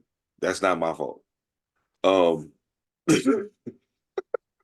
you looking like that, man? What I do? Oh. Nah, just you find an enjoyment out of that is just a bit odd. Bit odd. What's wrong with you, sir? Oh man, that shit was dope, man. I was like, oh man, this is crazy. This is like, I don't know. I probably shouldn't dig this hole no deeper. I'm done. I'm gonna shut the fuck up now. I'm gonna shut the fuck up now. Golly, man. But nah, that was probably one of my favorite when people talk about their favorite series, that's one of my Faces of Death, definitely. I love that shit. They need to bring that back, like do a DVD box set or something. I cop that shit off Amazon, I guess. Crazy. Wow. I mean, nah. See, the reason why though is because it's people that didn't see it that don't believe me when I say it, and so I'm like, yo, I can show you. I think some of that shit might be on YouTube, but they ain't gonna. I don't think they're gonna show like the shit. You know what I'm saying? So I don't want. I mean, I don't want. I don't want the PG that version. Show me the real shit. All of them shits need to be buried.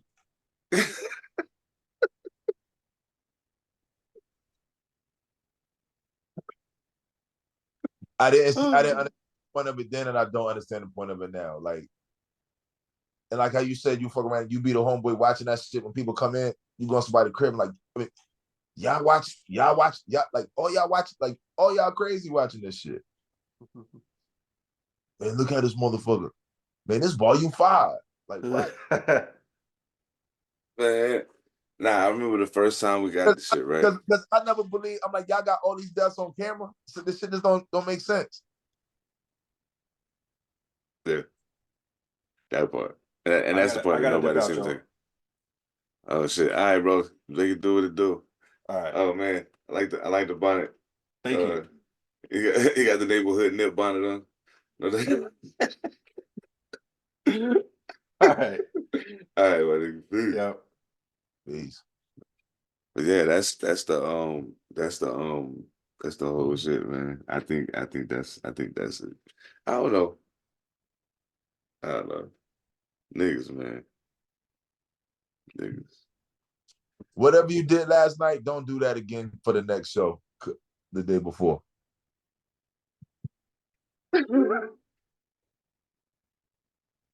He said whatever you did last night. I don't think I did nothing too out the ordinary last night. Oh man. Hell yeah. Shit. So either way, what you got coming up on the home front before you go out of town? Anything? I got a secret show coming up this weekend. Got to DM me for the details. No doubt. It'll be dope. My man Destruct Music is putting it together. Got some people on it. Taylor Crown coming out. K Burns gonna be on it. Gonna be all right. You know what I'm saying? Oh, that's what's up. But got to DM for the address. Other than that, man, just actually gonna sit here and turn this goddamn program on, man, and try to rap. And oh shit, yeah, I feel it. Get something together. Oh, I think I'm gonna drop a video either this week or next week. Yeah. Okay. Yeah. Actually, it's a throwback. You know what I'm saying? I did a video for a song that I dropped last year. Oh, I could do, no doubt. Yeah. And actually, I'm doing another one coming after that too. Same concept. You know what I'm saying? But yeah, just just get geared up, man, for this trip. Shit, that's what's up, man. Hell yeah. Shit, if Juvenile could do a video for 400 degrees, it ain't nothing to it. Like, you know what I'm saying? Like that shit. Yeah. Like I said, I ain't tripping off of it. It's just the whole point of, like, somebody wanted to do some work, so we did those instead of something new. Like, let me do get something, because I never made a visual representation for that album. So okay, let me do these, drop those, and use those to help promote when I go over here and start running these targeted ads. Because I'm about to drop one video and just start spamming Australia. Hell yeah. Hell yeah. Y'all better get ready. Y'all better get ready. Hell yeah. Man, that shit is dope, bro. That shit is super dope. Get some shirts made up or something like that too. You know what I'm saying? But yeah, gotta get to it. Shit. Hey, I hope they ready. All right. I told the motherfucker, I said, hey man, look, when it's all said and done, there's a whole lot of names that ain't being said right now that are gonna be said when it's all said and done. Or not even all said and done, but when it gets to a greater, point in the cycle. it's gonna definitely be some names not being said now that should be, that are gonna be said at that point. And niggas gonna be like, damn, yeah, kind of slept on that one. That's why I be like, yo, I better catch up now. I better catch up now because it's literally a whole era of artists that are probably coming towards the point of, all right, this is I might pop up and do a show every now and then on some throwback shit, but that's it. You know what I'm Mhm. saying? And I think the more we recognize that, like if you want to continue to preserve that essence, that quality of what you enjoy about hip hop, then you got to support that shit. Like, don't Right. worry about what these other niggas doing. Like, Yeah, support that shit. like stop posting that shit. I do not understand why people like post the shit they don't like just to point at it and talk about it. You are wasting time. You are wasting your time. And you're wasting the other people's time because now all they're gonna do is just sit there and chime in on that bullshit with you. When you could have been looking for or posting some shit that you do like and had them people chiming in on that. Like, what the fuck are we doing? That part. You know? I just ain't with that shit, man. Like, stop it. Stop it. People, bro. People. Stop They just, goodness gracious. I don't understand. I it, you think the know? whole, it's, we be doing it to ourselves, man. Yeah. So much easier to make excuses than to make a change. That part. You know? Absolutely. I mean, myself included. You know what I'm saying? Like, I'm not like, trust me, a lot of this shit I say is because I see it in myself. I feel you you. know, I feel you. you know? But yeah, man, like Um, I don't understand that, man. Like the shit's out here, bro. It's out there and it's in your fucking hand. You ain't gotta go nowhere to find that shit. It's in your motherfucking hand. all you gotta do is a couple of them, and you there. It's there. It's in your hand. You I know, don't understand. I don't understand. nigga, you look like you got a needle hanging out your arm. No, I'm saying like you look like, Oh shit. That's funny. Oh, when good you play the shit, one. like yeah, bro, like yeah, you look like you had a rough one. Oh nah, I'm good. Yeah, I just like I've been doing a lot of rapping in the last few weeks. So like my voice was already sounding kind of crazy after the show last night, and I was like, damn, I don't know how this is gonna sound when I wake up. Like this might be worse, or it might get a little better. Um, but I What noticed that the temperature change and everything was like crazy. what So that was how you, already fucking with my voice, but yeah, no, it's not uh, how you sound.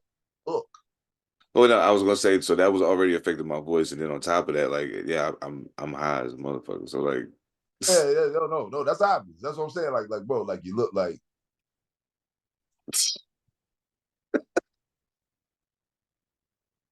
ah, you know, oh shit, you oh that's crazy. almost look like if you were standing up, you might be bent over at the hip, just nodding. I saw a motherfucker doing that shit the other day. I was like, damn, like that's amazing. This motherfucker was bent over at the hip and hands was just on the ground. Yeah, Just just like that, chilling, not weaving, nothing. man. I was like, yo, the first time I ever seen that shit, I thought to myself, why the fuck would you want to do anything to make you do that? Why? I don't understand. Like I think that what I saw from people when I was a kid and what they were doing in regards to drinking and drugs and everything else, um, it made me set some really, really like stern boundaries really early. You know what I'm saying? Right, Like this just certain right. shit I'm just not gonna fucking do. That's it. Yeah. No ifs, ands, or buts about it. I'm not doing it. Um, I don't know that everybody is necessarily blessed to have that like so I had the opportunity of not only okay, they're starting to talk about it in school because the crack epidemic that came and took over, and now it's we some years away from that shit jumping off, and now we starting to see some of the long-term effects. What some of the long-term effects are going to look like. You know what I'm saying? So now you got them talking about it in that aspect. You got politicians talking about it in that aspect. Of course, they talking about it in hip hop, but on the flip side of that, all they're doing is talking about it, and nobody took the time to realize this is getting ready to completely change the way that we're able to not only express our art, but how we even able to deal with each other just because of what's happening with this. I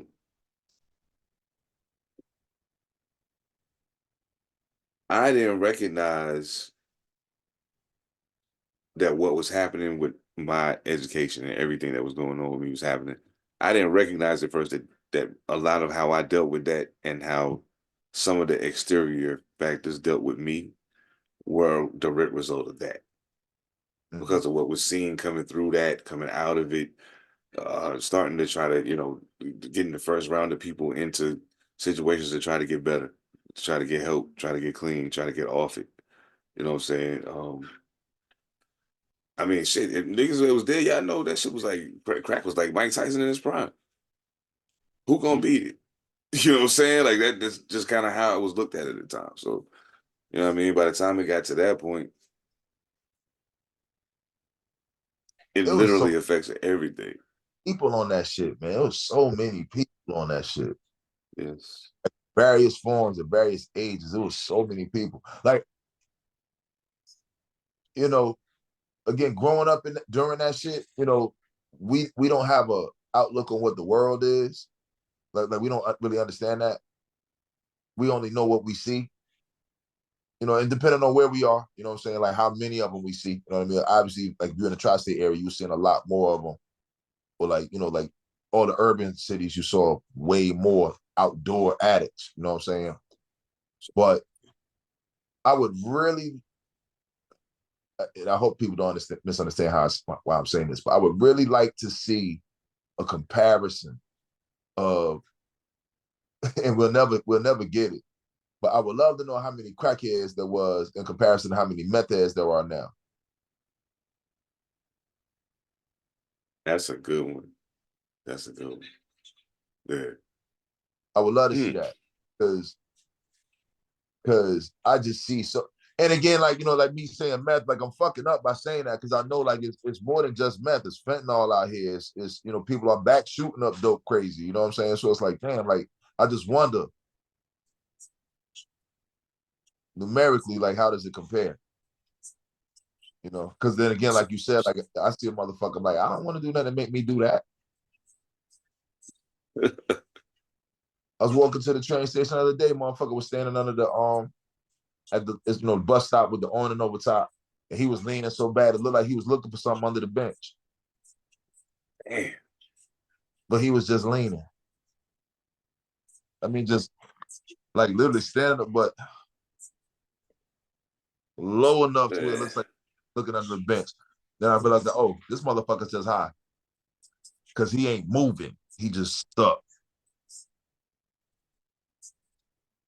Man, I've often wondered, and I feel confident enough in myself that I can wonder this without having to find out.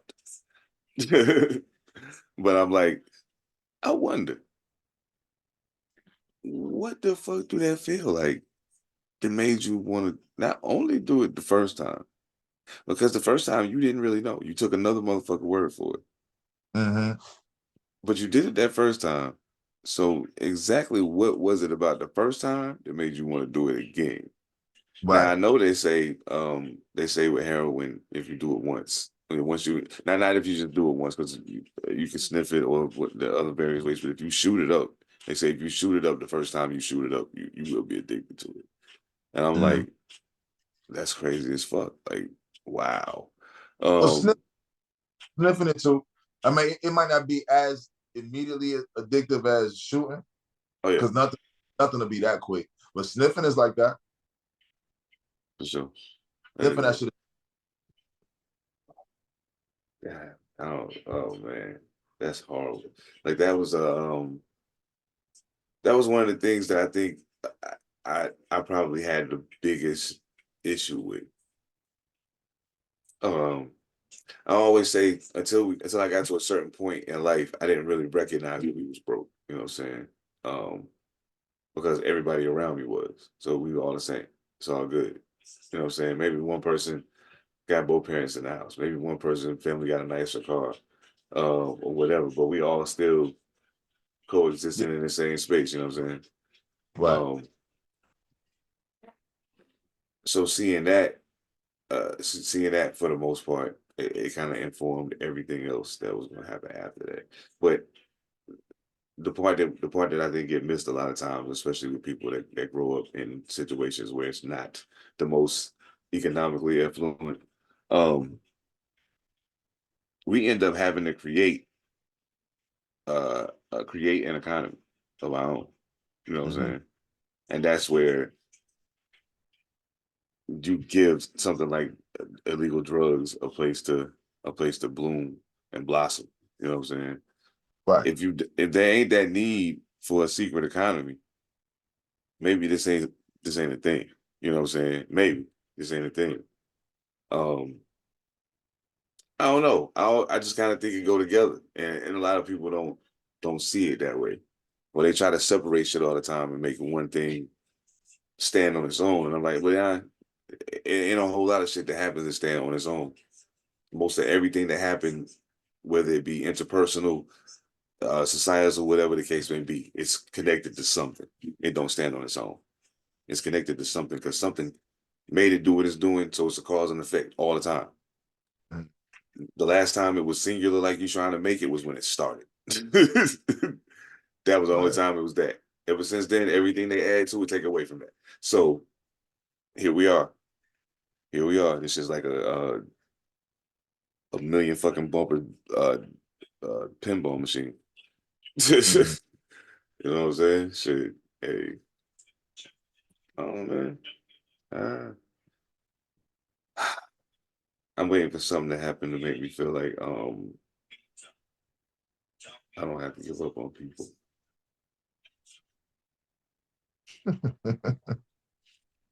Yeah, man. I don't know, man. It just makes me so sick to my stomach sometimes. But I understand too that part of that is me projecting. You know what I'm saying? And I get told not to do it all the time, but I can't help it because I'm like, yo, I know that right there. That's the answer right there. That's the answer right there. Like I hate it when I be watching like I used to hate watching game shows with my mom and shit, and then people on TV dumb as fuck and they don't know the answer. I'm just screaming the answer at the top of my lungs. You know what I'm saying? I used to hate that shit. So I still catch myself doing it, you know what I'm saying, just in a different form now. But I'm like, man, what's the point? You yelling, they can't hear you. Even if they standing right next to you, they can't hear you because everything get clouded by it. Ambition is a dangerous fucking thing, yo. Ambition is a dangerous thing, or at least it can be. Anyway, I'm bugging. Shit. All right. Let's get out of here, man. I'm about to go lay down. Yeah, go do that. Oh shit. Salute the Pretty King. Salute the Echo Limitless. Salute the Stone Age. Of course, y'all already know what it is, Pantha Politix. Got a new episode of Sidebars dropping soon with my man Tarley from St. Paul, Minnesota.